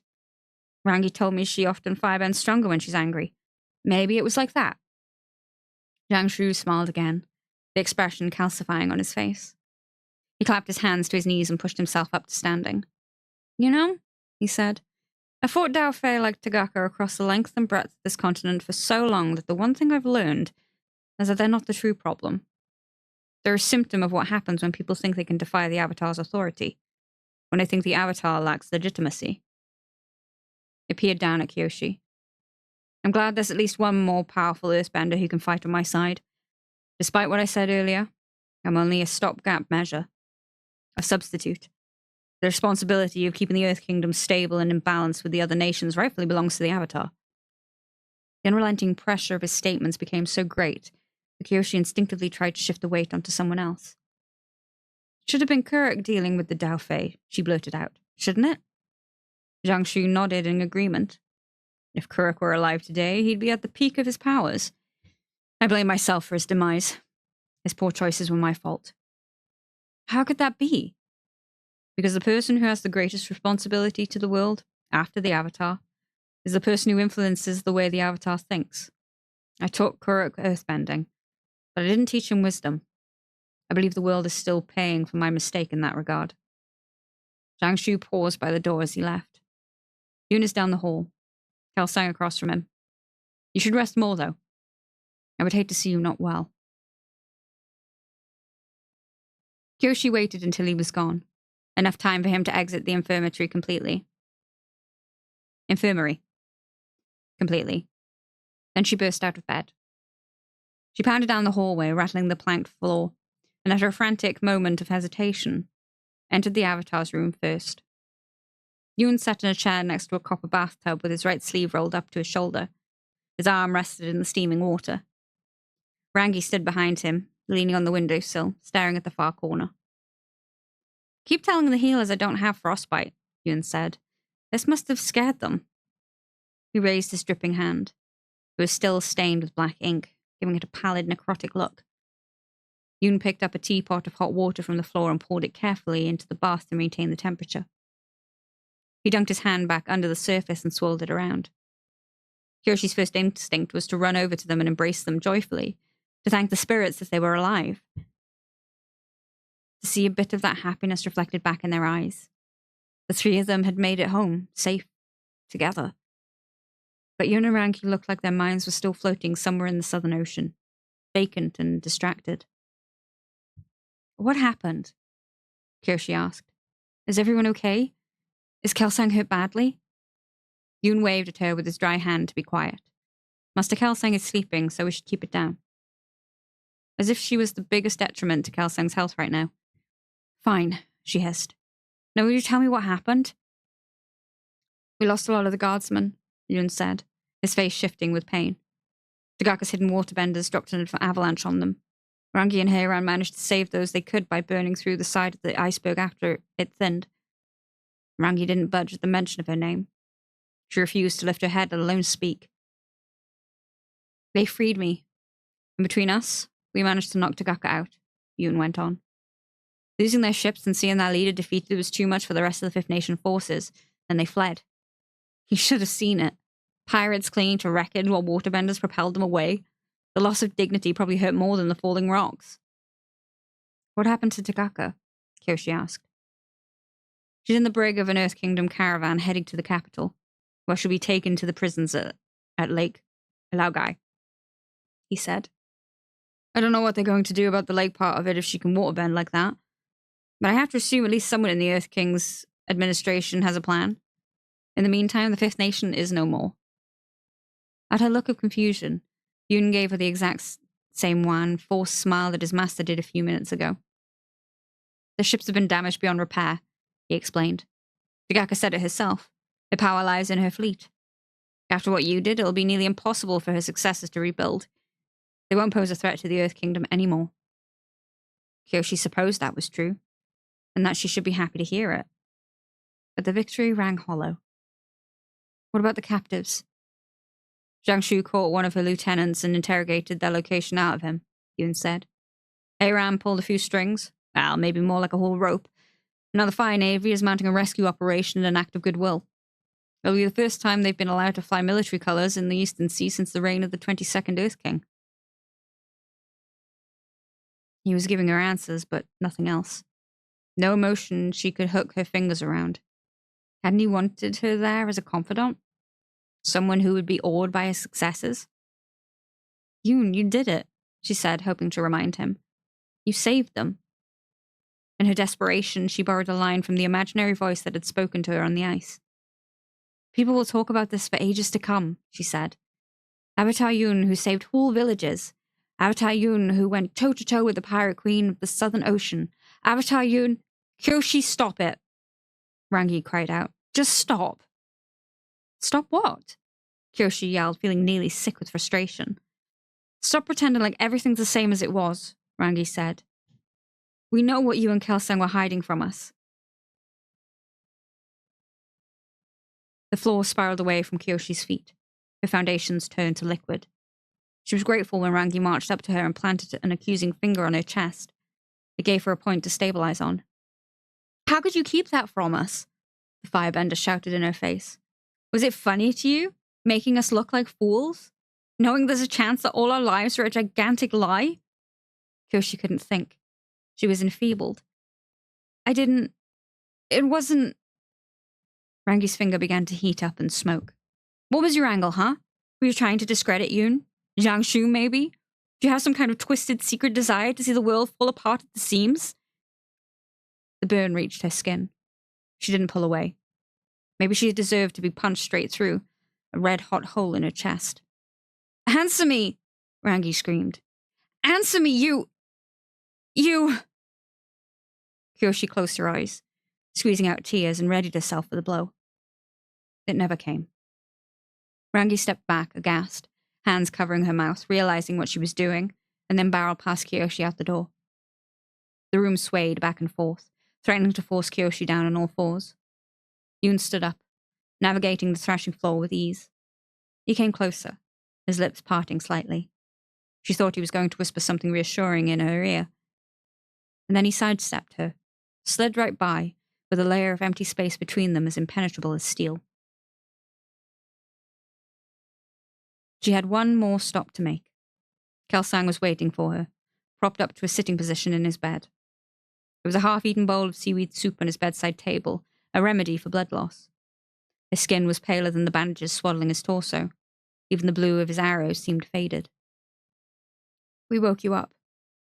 Kyoshi was surprised at how hard her voice was. She should have been relieved to pieces that he wasn't dead, and instead she was on the verge of snarling at him. You need to be resting. I'm sorry, he said. I had to tell them. Did you? What I said about Yoon having the greater chance of being the Avatar isn't true anymore. Not after what you accomplished on the Iceberg. Kelsang ran his hand over his shaved head, feeling the ghost of his hair. You were asleep for 3 days, Kyoshi. I thought your spirit had left your body. There was no more pretending. Something delicate inside her snapped at hearing pretend. The people closest to her were suddenly calling the years they'd spent together fake, imaginary. A made-up prelude to a different, more important reality. You mean you couldn't wait any longer to make your move, she said, unable to control her bile. You wanted to teach an Avatar who depended on you more than Jiangsu, and you lost your chance with Yoon. That's what I am to you. A do-over. Kelsang looked away. He leaned back against his pillow. The time when any of us could have what we wanted passed years ago, he said.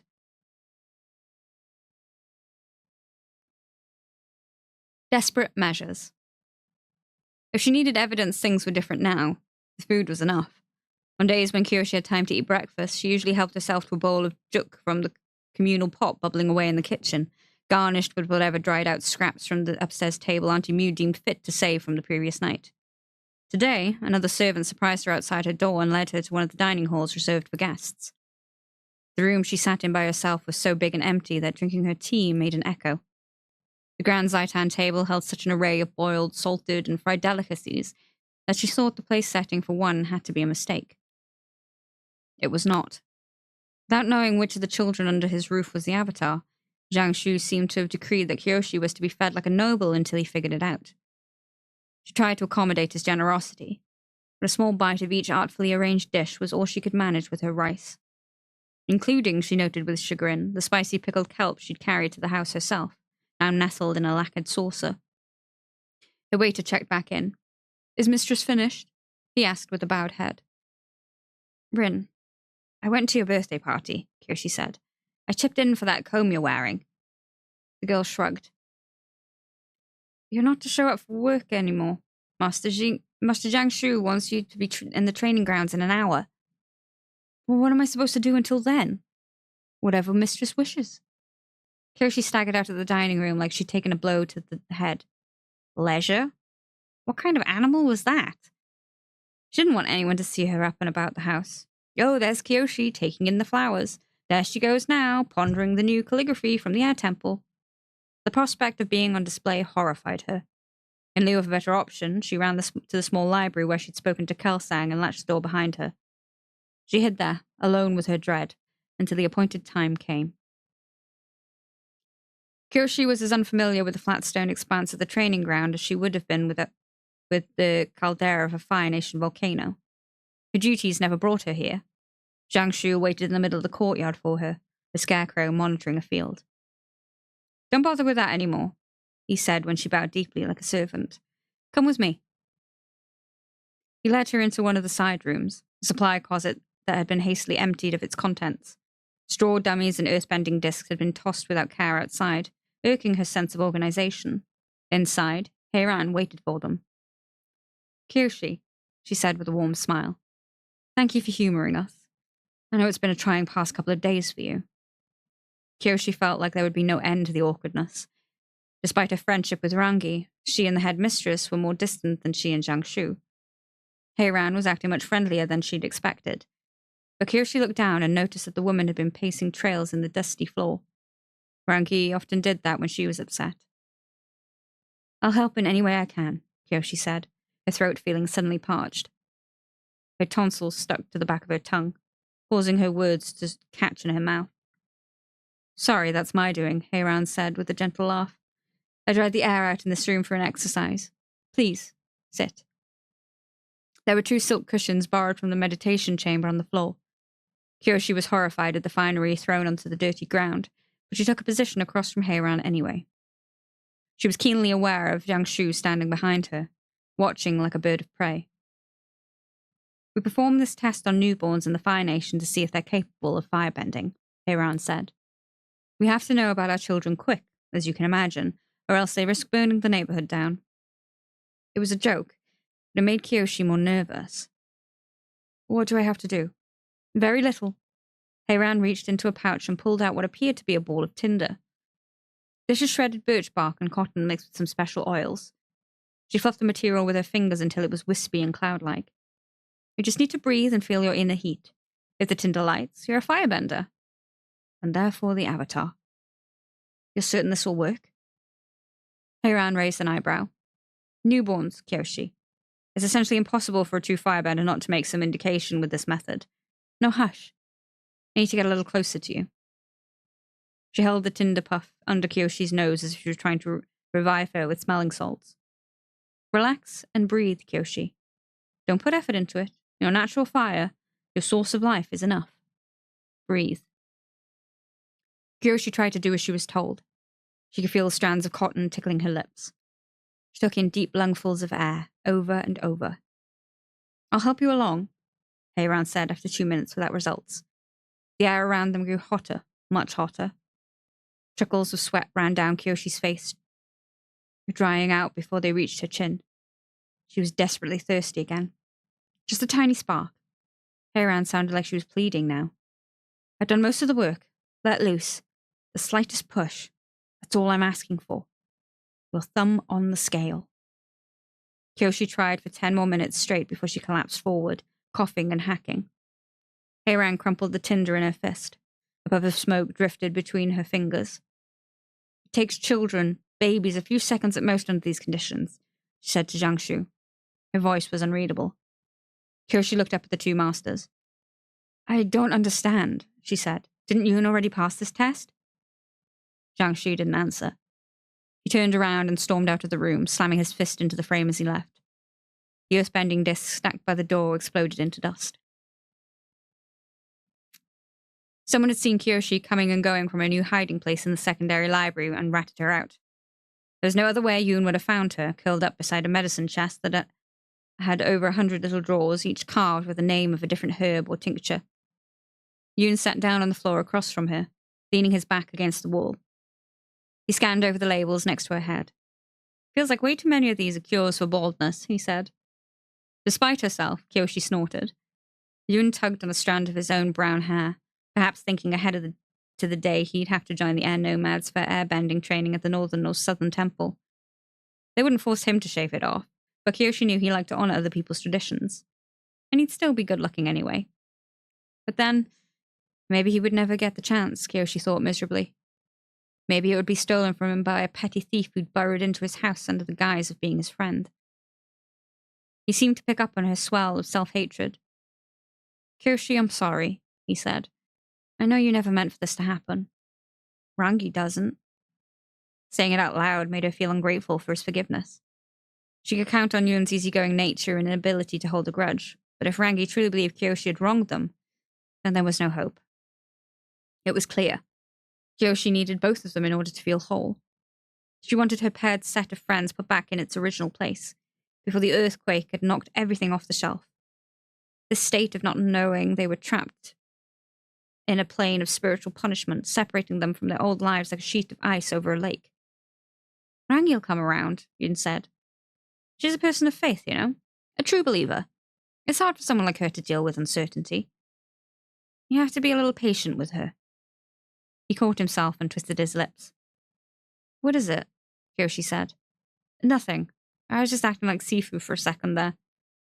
The smile faded from his face. Yoon plunked the back of his head against the wall at the thought of Zhang Shu. It's him I'm really worried about. That seemed backward. The student anxious about the well-being of the teacher. Didn't realize it when I first met Sifu, but determining who should train the avatar and how is a cutthroat business, Yoon said.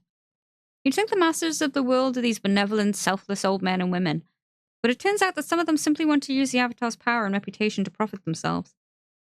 Zhang Shu had told her something similar in the infirmary, that whoever taught the avatar held immense influence over the world. Kyoshi regretted what she said to Kelsang the day before. He might have had reasons for wanting her to be the avatar, but material gain was certainly not one of them. It's especially bad in the Earth Kingdom, Yoon went on. We call the prominent elders sages, but they're not true spiritual leaders like in the Fire Nation. They're more like powerful officials with all the politicking they do. He held up his hands, compared his clean one to the one stained with ink during the battle with Tagaka. The color still hadn't faded from his skin. But that's partly why Sifu and I have been working so hard, he said. The more good we do for the Four Nations, the less chance that another sage tries to take me away from him. I don't think I could handle having a different master. They would never be as wise or as dedicated as Sifu. Kyoshi looked at his darkened hand and wondered if she couldn't hold him down and scrub the ink off his skin. What would happen to the work you've done if... She couldn't finish the thought out loud. If it wasn't you, if it was me. Yoon took a deep, agonized breath. I think nearly every treaty and peace agreement Sifu and I brokered would become null and void. I've made so many unwritten judgments, too. People found out that it wasn't the Avatar who presided over their dispute, and only some street urchin from Makapu. They would never abide by the outcome. Superb, Kyoshi thought. She could be responsible for the breakdown of law and order around the world and the separation of Yoon from his teacher. That wasn't the worst prospect of all. For as long as she'd known him, Yoon had staunchly refused to talk about his blood relations. But the reverent way he looked at Zhang Shu, despite any arguments or bouts of harsh discipline, made it very clear. He had no one else.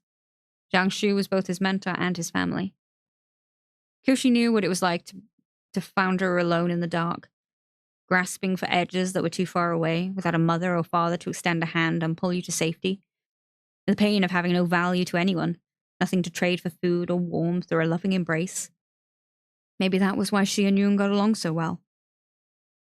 Where they differed, though, was how long they wallowed in sadness. Yoon sniffed the air and his gaze wandered until it landed on a porcelain bowl resting on top of the chest. It was filled with dried flower petals and cedar shavings. "Are those fire lilies?" he said, a wide, knowing grin spreading across his face. Kyoshi flushed beet red. "Stop it," she said. "That's right," Yoon said. "The Ember Island tourism minister brought a bunch when he visited 2 weeks ago. Can't believe you simply shred the flowers once they dry out. I guess nothing goes to waste in this house." "Knock it off," Kyoshi snapped. But it was too hard keeping the corners of her lips from curling upward. "Knock what off?" he said, enjoying her reaction. "I'm just commenting on a fragrance I've come to particularly enjoy." It was an inside reference that only the two of them shared. Rangi didn't know. She hadn't been there in the gifting room 8 months ago when Kyoshi arranged a vast quantity of fire lilies sent by an admiral in the Fire Navy, one of Heiran's friends. Yoon had spent the afternoon watching Kyoshi work. Against every scrap of her better judgment, she had allowed him to lie down on the floor and rest his head in her lap while she plucked deformed leaves and trimmed stems to the right length. Had anyone caught the two of them like that, there would have been a scandal that not even the Avatar could have recovered from. That day, entranced by Yoon's upside-down features dappled with flower petals she'd teasingly sprinkled over his face, she'd almost leaned down and kissed him. And he knew it, because he'd almost reached up and kissed her. They never spoke of it afterward. The shared impulse they had nearly crashed both their carriages. It was too... well, each had their duties was a good way to put it. That moment did not fit anywhere among their responsibilities. But since then, whenever the two of them were in the presence of fire lilies, Yoon's eyes would dart toward the flowers repeatedly until he was sure Kyoshi noticed. She would try unsuccessfully to keep a straight face, the heat coloring her neck, and he'd sigh as if to mourn what could have been. Today was no different. With a wistful blush on his own cheeks, Yoon stared her down until her defenses broke and she let out a giggle through her nose. "There's that beautiful smile," he said. He pressed his heels into the floor, sliding up against the wall and straightened his rumpled shirt. "Kyoshi, trust me when I say this. If it turns out not to be me, I'll be glad it's you." He might have been the one person in the world who thought so. Kyoshi had to marvel at his forbearance. Her fears were unfounded. Yoon could still look at her and see a friend instead of a usurper. She should have believed in him more. "We're late," Yoon said. "I was supposed to find you and bring you to Sifu. He said he has something fun planned for us this afternoon." "I can't," she said, out of an ingrained habit. "I have work." He raised his brows at her. "No offense, Kyoshi, but I think you've pretty much been fired. Now get up off that maybe Avatar rear of yours. We're going on a trip."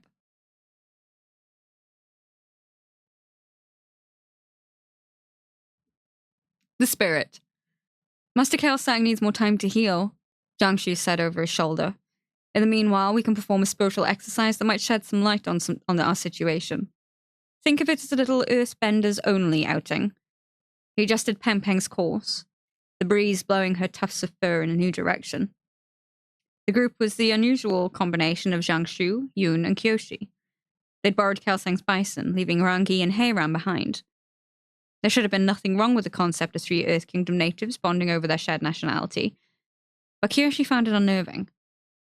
Without Rangi or her mother present, it felt like they were sneaking away to do something illicit. She glanced at the terrain below. By her best reckoning, they were somewhere near the Jihan Mountains that ran along the southern edge of the continent, the same ones that the Earth King incorrectly considered a sufficient barrier to waterborne threats like the pirates of the Eastern Sea. Kyoshi still wasn't fully comfortable addressing Jiangxu in a casual manner, so it fell on Yoon to ask what the point of this trip was. "Sifu," he said cautiously, an idea forming in his head. "Is the reason we're going to a remote area because we're trying to invoke the Avatar State?" His master scoffed. "Don't be ridiculous." "What's the Avatar State?" Kyoshi whispered to Yoon. Jiangxu's sharp ears intercepted her question. "It's a tool," he said, "and a defense mechanism. A higher state of being designed to empower the current avatar with the skills and knowledge of all the past ones. It allows for the summoning of vast cosmic energies and nearly impossible feats of bending." That sounded definitive enough. Why wouldn't they try it, after the failures they'd suffered? But if the Avatar can't maintain conscious control over so much power, then their bending can go berserk, causing elemental destruction on a grand scale, Jiang Shu continued. They'd turn into a human natural disaster. The first time Kuruk practiced entering the Avatar state, we went to a small uninhabited atoll so we wouldn't hurt anyone. What happened?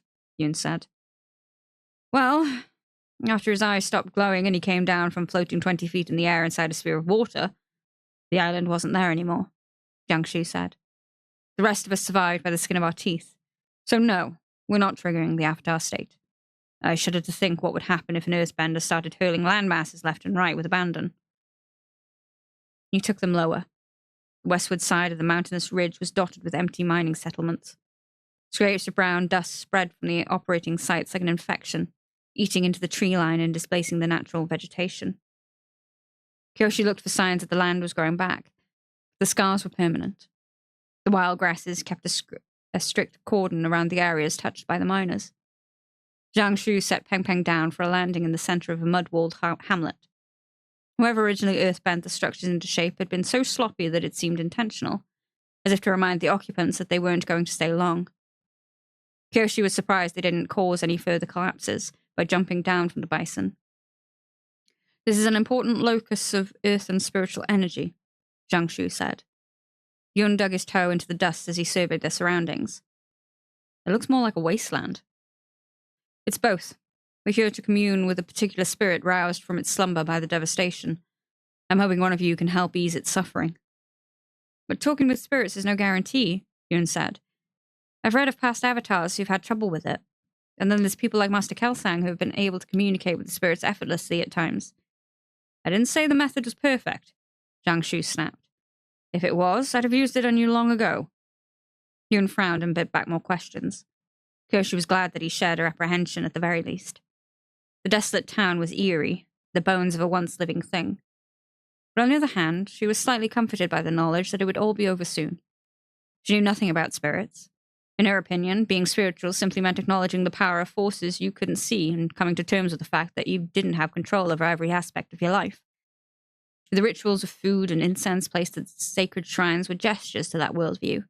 Nothing more, nothing less. The stories about strange translucent animals and talking plants might have been true, but they weren't for her.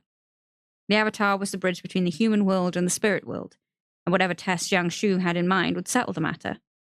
Yun would glow with energy or some other final proof, and she would lie there inert, listening for sounds she couldn't hear.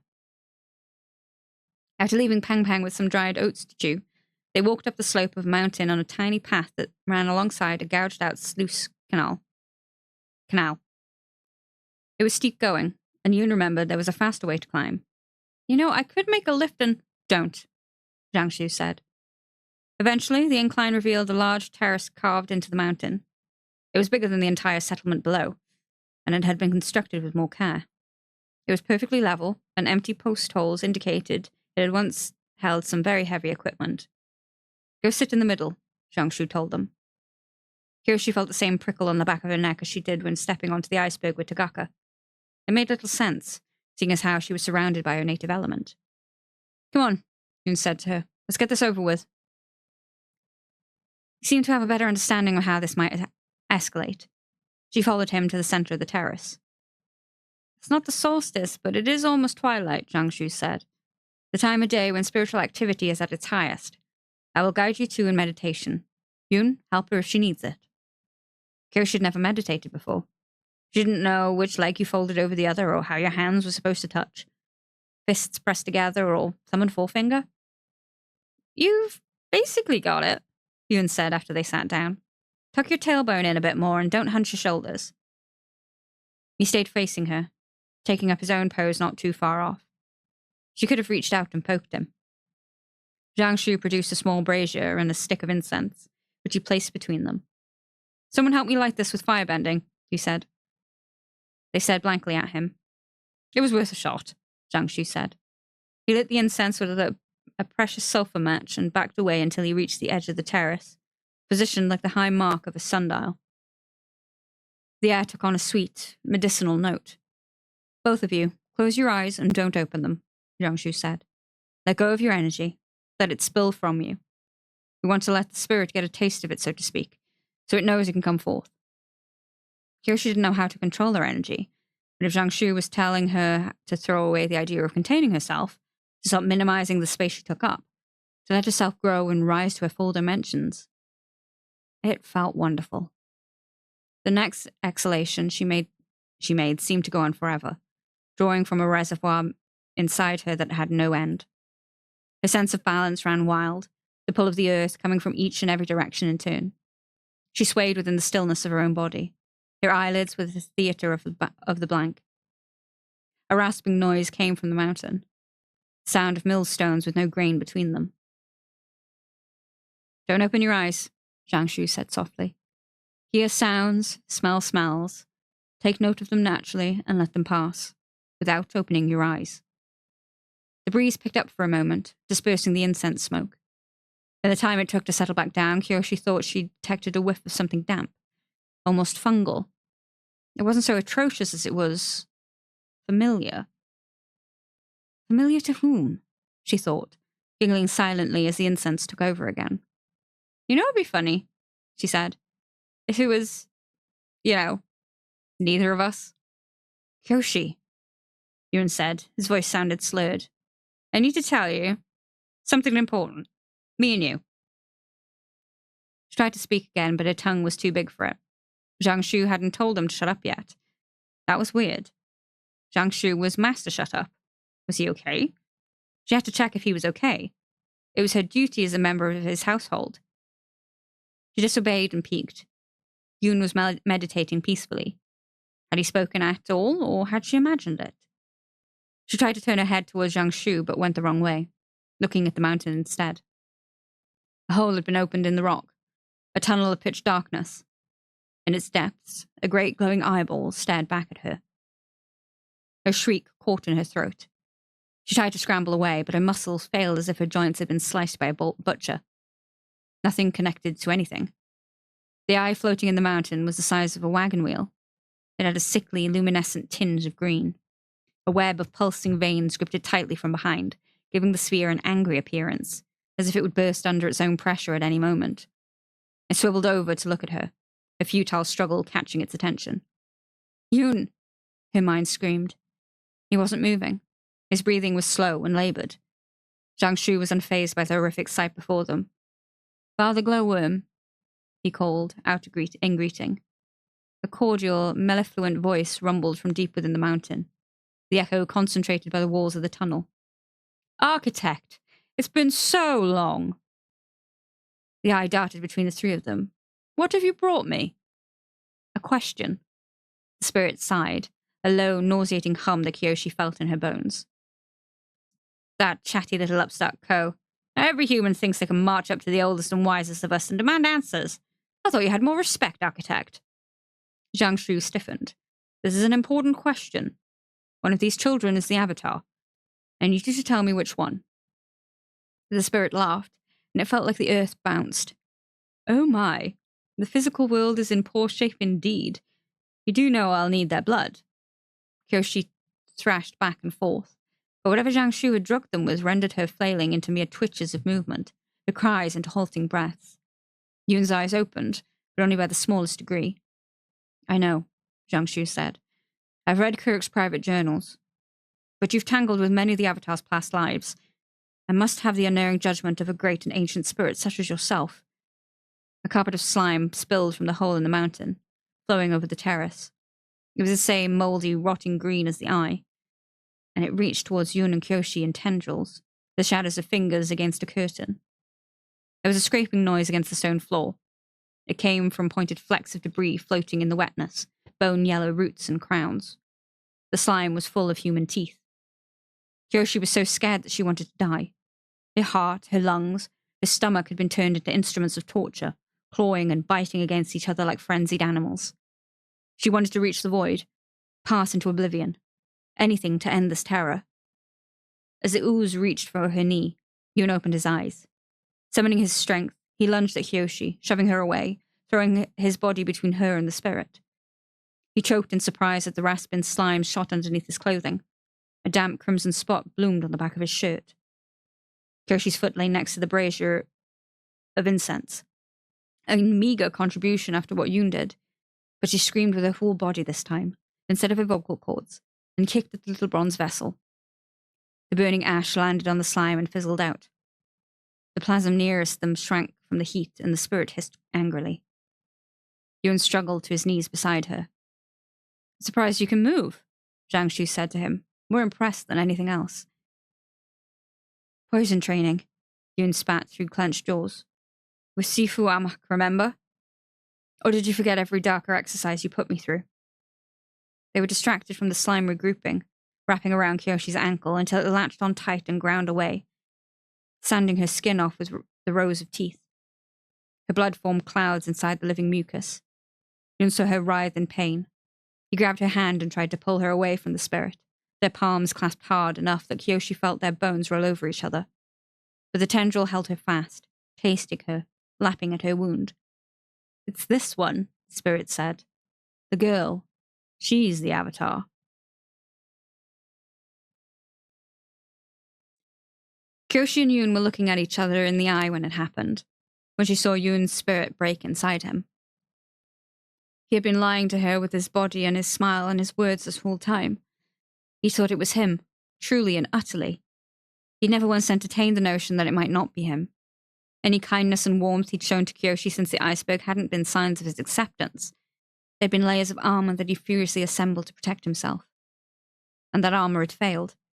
Piece by piece, Kyoshi saw the only Yoon she'd ever known, the boy who was the avatar, slough and flake into nothingness. His mantle had been stripped from his shoulders, and the shape underneath was merely wind. He let go of her. Zhang Shu was on top of them in a flash. He sliced at the branch of slime with a sharp, precise little wall, and using the care of his own two hands, dragged Kyoshi away to safety. Just Kyoshi.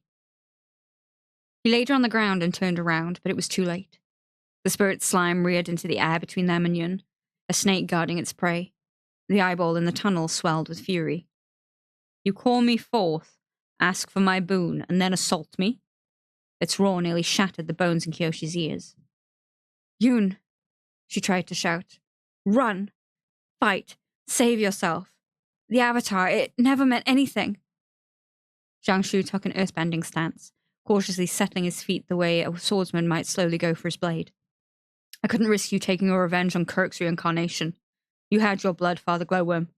Your price has been paid." "I'm raising it." Instead of attacking the two of them, the tendril wrapped around Yoon from neck to hip. His face was as pale as clay. He wouldn't move his limbs. Every fear Kyoshi had of taking from him what he treasured most had come to pass in a thundering instant. There was only one more thing left for him to lose. "No," Kyoshi sobbed. "Please, no." The spirit pulled, and Yoon flew backwards into the tunnel, disappearing into the darkness. As Zhang Shu punched his fist upward to seal the passage shut once more with solid mountain, Kyoshi found her voice again. She screamed pure fire. The flame shot out of her mouth like the rage of a dragon, in a single explosive burst. It doused the terrace and rendered swaths of lingering ooze into blackened, flaking char. But the tunnel was closed. A fire washed impotently against the mountainside until it petered out entirely. Kyoshi stumbled to her feet, barely able to see past her sticky eyelids. The inside of her mouth was blistered. She could sense Zhang Shu's presence in front of her, looming. "I'm sorry," he said. "This could have been avoided if you had..." She surged forward and tackled him off the edge of the terrace. The trip down this time was worse than the iceberg. Kyoshi lost her grip on Zhang Shu the instant her shoulder smashed into a withered, hardened tree root. She tumbled wildly, tail over tea kettle, and came to a stop at the bottom of the slope. Ignoring the pain, she looked around for Zhang Shu. He wasn't to be found in the thin scrub surrounding the base of the mountain. She snapped her head upward at the sound of the stone moving. The earth-bending master descended casually, stepping down a flight of stairs that he created himself. Where a more orthodox bender would simply raise a solid platform from the ground, Zhang Shu gathered planks of stone and assembled them at will beneath his feet, using the same technique he'd reached Tagaka's ships with. It looked like the earth itself was bowing to him, prostrating under his immense power. Kyoshi spotted a boulder behind him, large enough for her to lift, and rooted her feet to the ground. She pulled it toward them, not caring that she was also in its path. Jiang Shu didn't bother turning his head. He reached behind him with one arm, and the room-sized rock split along its grain, letting him pass through the gap. The two half-spheres kept going and narrowly missed clipping Kyoshi as well. She forced down a yelp as they collided with the ground behind her. Jiang Shu looked at her with the same thoughtful expression he once reserved for Yun. "I'll have to teach you to do more than simply go big," he said.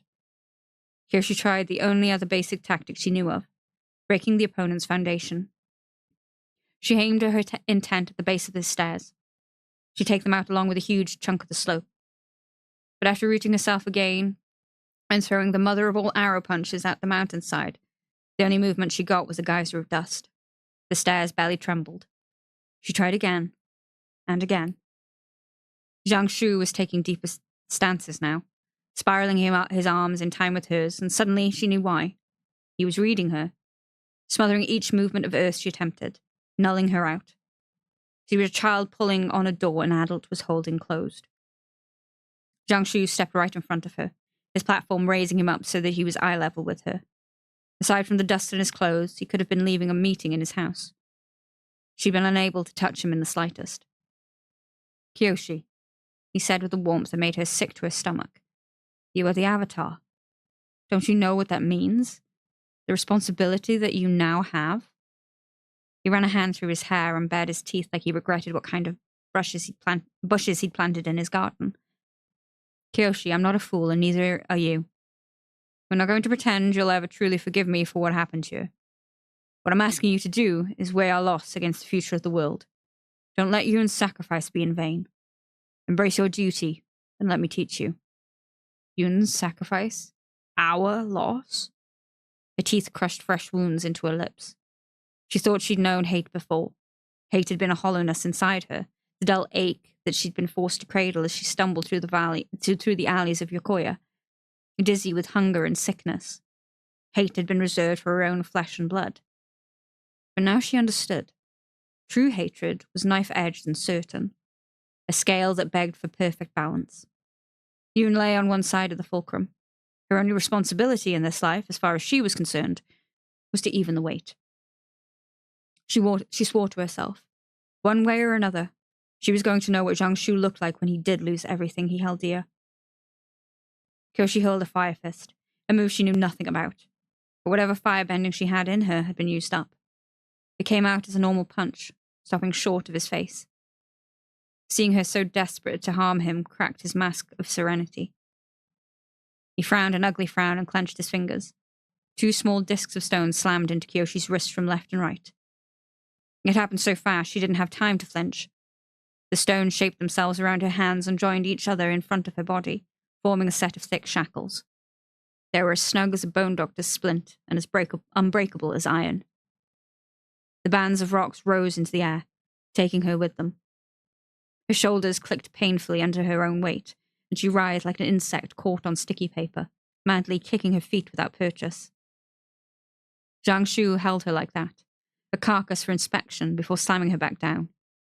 The stone shackles merged with the ground, and she struggled on all fours. He'd forced her into a full kowtow, a student's posture of submission to their master. "Had you the essentials of earthbending, you could free yourself," Jiang Shu said. "You've gone neglected long enough, Kyoshi. You're weak." Her palms sunk deeper into the ground the more she tried to resist. There was no denying that he was right. She was weak. Too weak to fight in the way she needed to. The distance between them was simply too great. "So much wasted time," Jiang Shu said. "I could have taught you sooner, if only I hadn't been distracted by that little swindler." That he wasn't done being cruel to Yun was a final kick in her gut. It was incomprehensible. She couldn't keep the tears from flowing down her face. "How could you say that?" she screamed. "He worshipped you, and you used him." "You think I used him?" Jiang Shu's voice grew dangerously quiet. "You think I profited from him somehow? Let me give you your first lesson, the same one I gave Yun." He stamped his foot, and a thick layer of soil clamped itself over Kyoshi's mouth, a muzzle with no holes for her to breathe. She began to choke on her own element, her lungs clogging with grit. Jiang Shu swept his arm behind him in a wide, encompassing arc, Out there is an entire nation crammed full of corrupt, incompetent people who will try to use the Avatar for their own purposes. Buffoons who call themselves sages when all it takes in the Earth Kingdom is having the right connections and paying enough gold to plaster such a title on your brow. The map of Kyoshi's vision curled in on itself. Her toes gouged furrows in the dirt, trying to push her body toward air. The pounding in her head threatened to burst her skull. Without my influence, you'd turn into nothing more than a traveling peddler of favors, flopping here and there with your decisions, squandering your authority on petty boons and handouts, Zhang Xu said, unconcerned that she was losing consciousness before his eyes. You'd end up living a party trick. You'd end up a living party trick. A bender who can shoot water and breathe fire and spit useless advice. A girl who paints the walls a pretty color while the house rots at its foundations. She barely made out Zhang Xu crouching down beside her, bringing his lips close to her ear.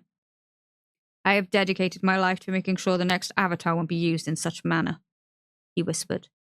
And despite your every attempt to fight me, I will dedicate my life to you, Kyoshi. He suddenly ripped away the earthen gag. The rush of air into her lungs felt like knives. She collapsed onto her chest, her hands freed but useless. For several minutes she lay there, despising each pathetic gulp she took, each time she tried to stand but could not. Finally, she heaved herself to her feet, only to see Zhang Xu backing away from her, glancing over her head. A gale of wind washed them in dust and desiccated leaves. Kelsang landed his glider on the slope and slid down on his feet the rest of the way. Relieved as she was to see him, Kyoshi knew right away that he shouldn't have come. His wounds had reopened, staining his bandages red. He travelled too far on his own without his bison. The journey by glider would have been arduous for an airbender at full health. How did you find us? Zhang Xu said. Kelsang closed the wings of his staff. They'd been repaired so hastily that they wouldn't fold completely into the wood, lumps of glue sticking out of the seams. He landed heavily on it for support, staring hard at Zhang Xu the whole time. You left a map out on your desk. I thought I locked my study. You did. Zhang Xu's composure broke fully for the first time today. Really, Cal? He shouted. You think so little of me these days that you panicked when I took the Avatar on a trip by myself and broke into my room? I can't trust the people closest to me anymore. Kyoshi wanted to run to Kelsang, hide behind his robes and sob like a child, but fear had closed her throat and glued her feet. She felt like the slightest word from her could prove to be a spark thrown on the oil. She didn't have to say anything, though. Kelsang took one look at her trembling form and grimaced. He stepped carefully between her and Zhang Xu, leveling his staff at his old friend. It looked much more like a weapon than a crutch now. No one in the house could tell me where you went, Rangi and Heiran included, he said to Zhang Xu. You're saying I had no reason to be suspicious? Where's Yun? Kelsang, Zhang Xu said, thrusting his hands toward Kyoshi, trying to get his friend to see the bigger picture. That girl is the Avatar. I saw her fireband with my own eyes. Your hunch was correct. After so many years, we found the Avatar. Kelsang hitched, his body processing the revelation. But if Zhang Xu thought he could distract the monk to his advantage, he was mistaken. Where is Yun? He repeated. Dead, Zhang Xu said, giving up the ruse. We tried to commune with the spirit, but it went berserk. It took him. I'm sorry. No! Kyoshi shrieked. She couldn't let that go. She couldn't let him twist what had happened. You fed us to it! You threw Yun to that spirit like meat to a wolf! You murdered him! You're right to be upset, Kyoshi, Zhang Xu said softly. I got so carried away with finding the Avatar that I lost my pupil. Yun's death is my fault. I'll never forgive myself for this accident. He wasn't wailing with sorrow. That would have been too obvious an act. He kept the face that most people knew, the stoic, plain-speaking teacher. This was a game to him, with Kelsang as the piece in the center. Kyoshi was gripped by a fresh bout of despair. If the monk believed his friend, the adult, the man of good repute, over her, Zhang Xu's crime would be buried along with Yun. She needn't have worried. Kyoshi, Kelsang said, never taking his staff off Zhang Xu. Stay behind me. Zhang Xu rolled his eyes, his ploy having failed. I don't know what's going on here, Kelsang said, but I'm taking Kyoshi and we're leaving. He staggered, still weak from his injuries. She caught him by the shoulders and tried to keep him upright. The only way they could keep stable was by holding on to each other. Look at the two of you, Zhang Shu said. What you're doing is you're coming home with me. Neither of you are any shape to argue. Kelsang felt Kyoshi tremble through her hand on his back, felt her fear. He ignored his own pain and drew up to his full height. You will have nothing to do with Kyoshi for the remainder of your life, he said. You are no longer fit to serve the Avatar. The cut landed deep on Zhang Shu. Where will you go? He roared, frenzied and frothing. Where? The air temples? The abbots will hand her back to me before you can finish telling your story. Have you forgotten how far you've fallen in disgrace with them? Didn't Tagaka jog your memory? Kelsang tensed into a solid carving of himself. The grain of his staff squeaked from how tightly he held it. I know everyone in the Four Nations who could possibly help you, Zhang Shu said. I put out the message and every lawman, every sage, every official will be tripping over their own feet to hunt you down on my behalf. Being the Avatar will not protect her from me. Kyoshi, run, Kelsang shouted. He pushed her away and leapt at Zhang Shu, bringing his staff down to create a gale of wind. Zhang Shu brought Earth up to meet him. But they weren't fighting the same fight. Kelsang meant to blast his friend away, to knock the madness out of him, to overwhelm him with the least amount of harm done, in the way of all air nomads. Zhang Shu shaved off a razor of flint no longer than an inch, sharp and thin enough to pass through the wind without resistance and slice it where his victim was exposed and vulnerable. A spurt of blood came from the side of Kelsang's neck. From a finger-length cut so clean and precise, it was almost elegant. Zhang Shu's expression flickered with a sadness that was deeper and truer than what he'd given to Yun, as he watched his friend fall. Kelsang collapsed to the ground, his head bouncing lifelessly off the hard-packed earth. Those were the last things Kyoshi saw before the white glow behind her eyes took over her entire being. The inheritance. One time, when she was 10 or thereabouts, a travelling fireworks vendor came to Yokoya. The village elders, in an unusual fit of decadence, paid him to put on a show celebrating the end of the first harvest. Families packed the square, gazing up at the booming, crackling explosions racing across the night sky. Kyoshi did not see the display. She lay on the floor of someone's tool shed, twisted by fever. The morning after, the heat in her skull forced her awake at dawn. She staggered around the outskirts of town, seeking cool air, and found the field where the vendor set his explosives the night before. The ground was scorched and pitted, utterly ravaged by a fiend born of no natural element. It was covered in a layer of ash and upturned rocks, water creeping in slow black rivulets. The wind smelling like rotten eggs and urine. She remembered now being suddenly terrified that she'd catch blame for the destruction. She'd run away, not before scuffing her footprints off the path she'd taken. When Kyoshi regained her vision, she thought for a moment that she'd been thrown back in time to that unreal, violated landscape. The trees were gone behind her, snapped at their trunks and torn by their roots to expose damp clumps of soil.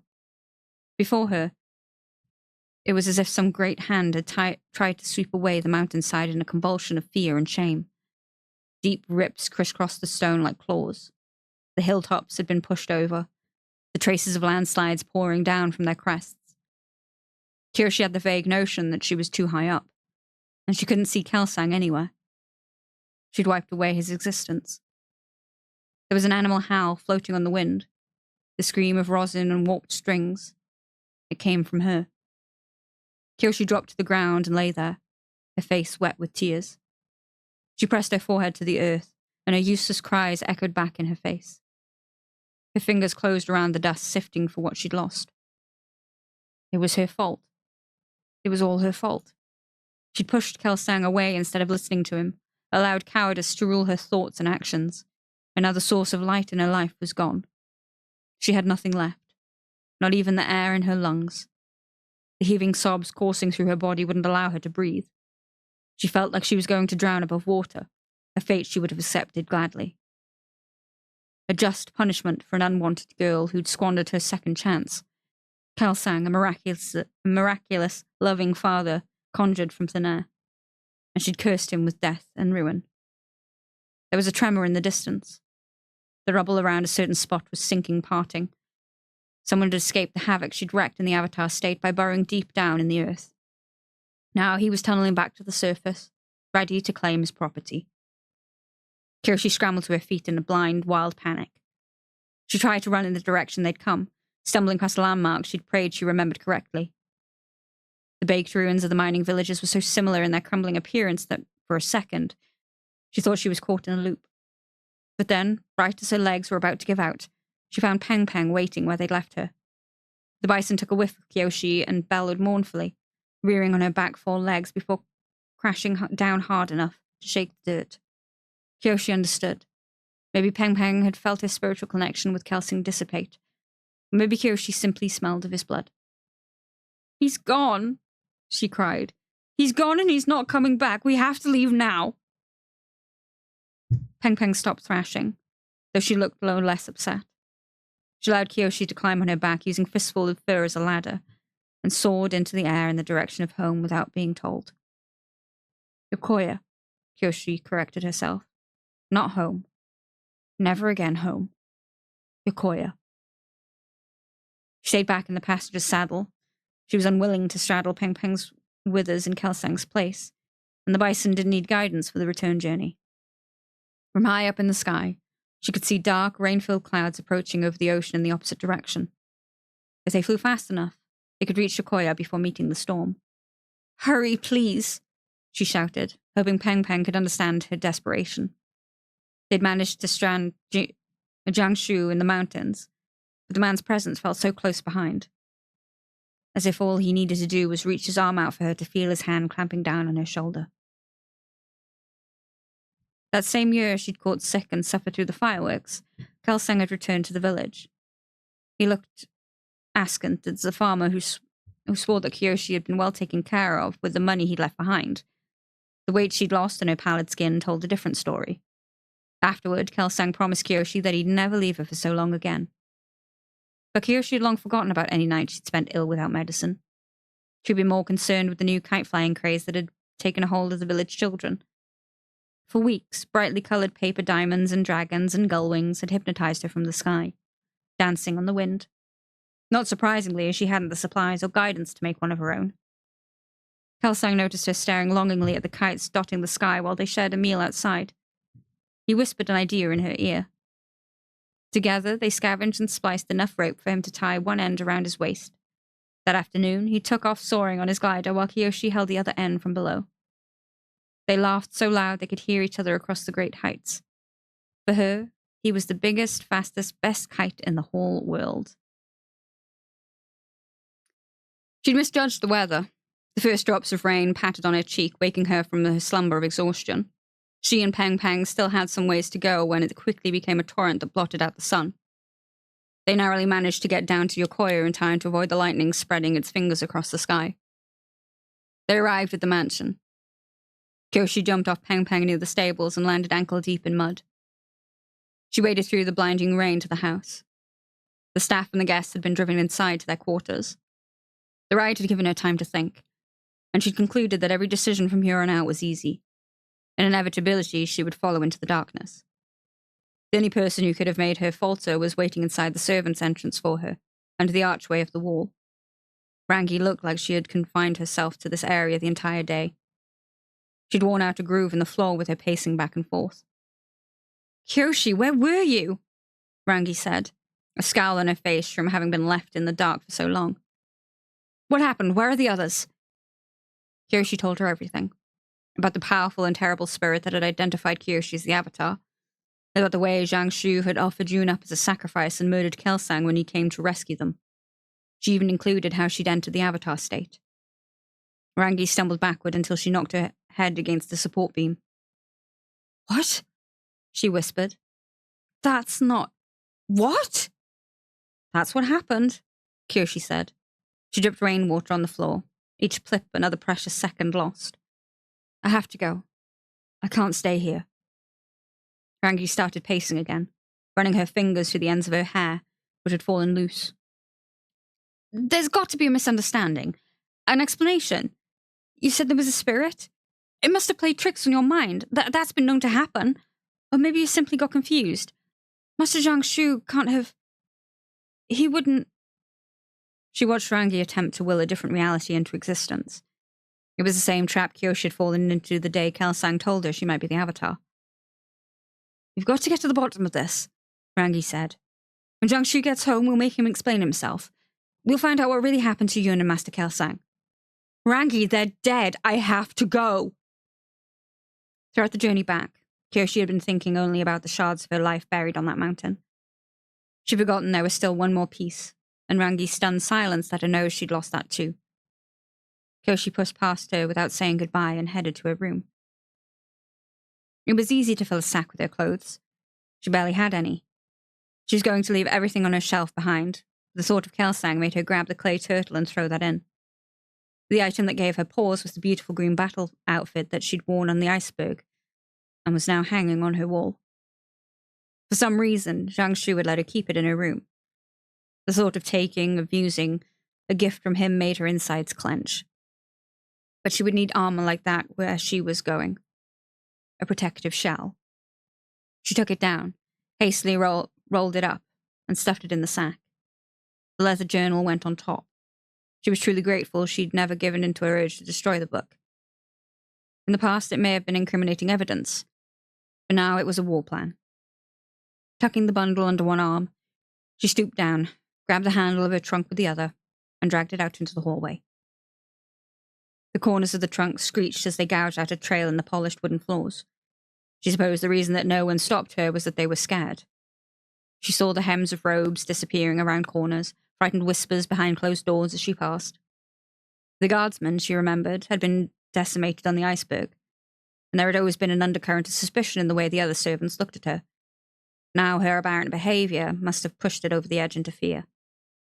She looked like a swamp ghost dripping with the water she'd drowned in.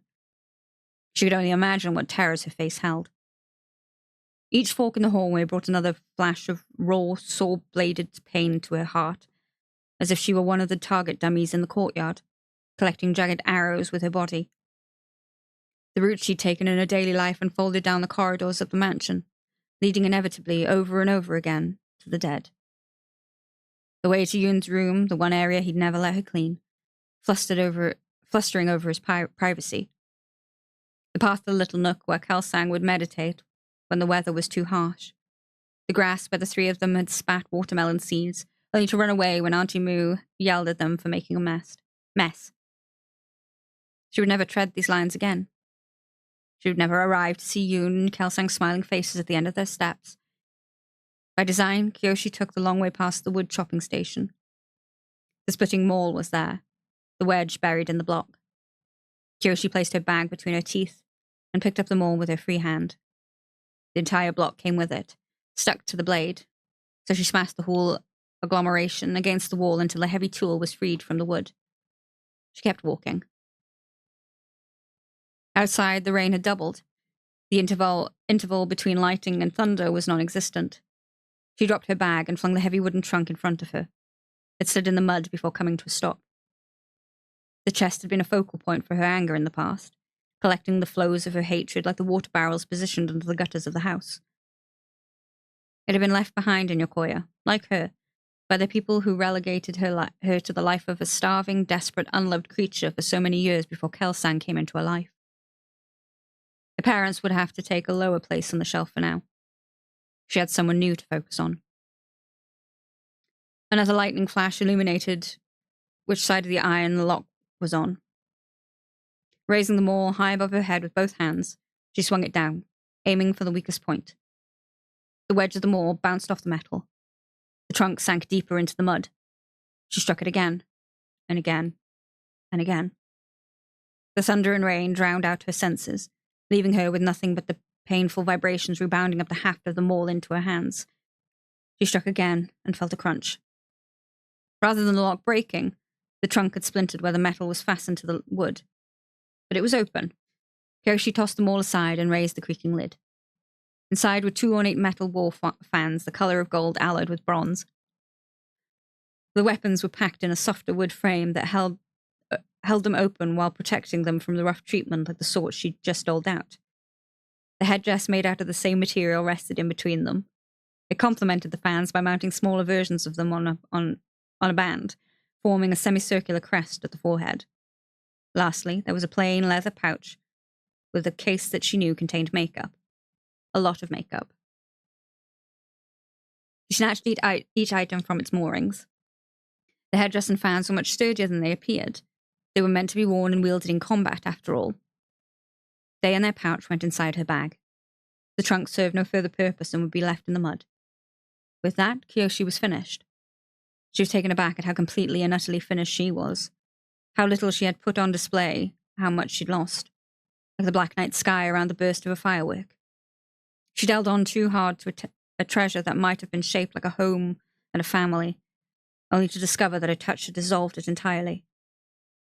She wiped her eyes with her forearm and ran around the edge of the mansion, slipping and falling in the rain at least twice, and reached the stables. There was a shock waiting for her. Rangi was busy securing bedrolls, tents, and other bales of supplies to Peng Peng's saddle. She looked up at Kyoshi from under the hood of her raincoat. "Let me guess," she shouted over the downpour, pointing at several waterproof baskets and sacks of grain. "You didn't pack any food, did you?" She reached down, grasped Kyoshi's hand, and pulled her onto Peng Peng's back. Then she hopped into the driver's seat and took up the reins. "We'll have to fly low and head southwest, out of the storm." Kyoshi's throat was a solid lump. "Why are you doing this?" "I have no idea what's going on right now," Rangi said over her shoulder. She flicked rain off her brow. Her face underneath looked like she was heading into combat. "But I'm not going to let you ride off on your own and die in this storm. You won't last an hour without help." Kyoshi nodded. Stricken dumb with gratitude to Rangi. For Rangi. She pleaded with the spirits that it wasn't a final cruel trick, the form of her friend sitting before her. She maintained a safe distance so as not to dispel the precious vision. The firebender snapped Peng Peng's reins with authority. "Up, girl," Rangi shouted. "Yip yip."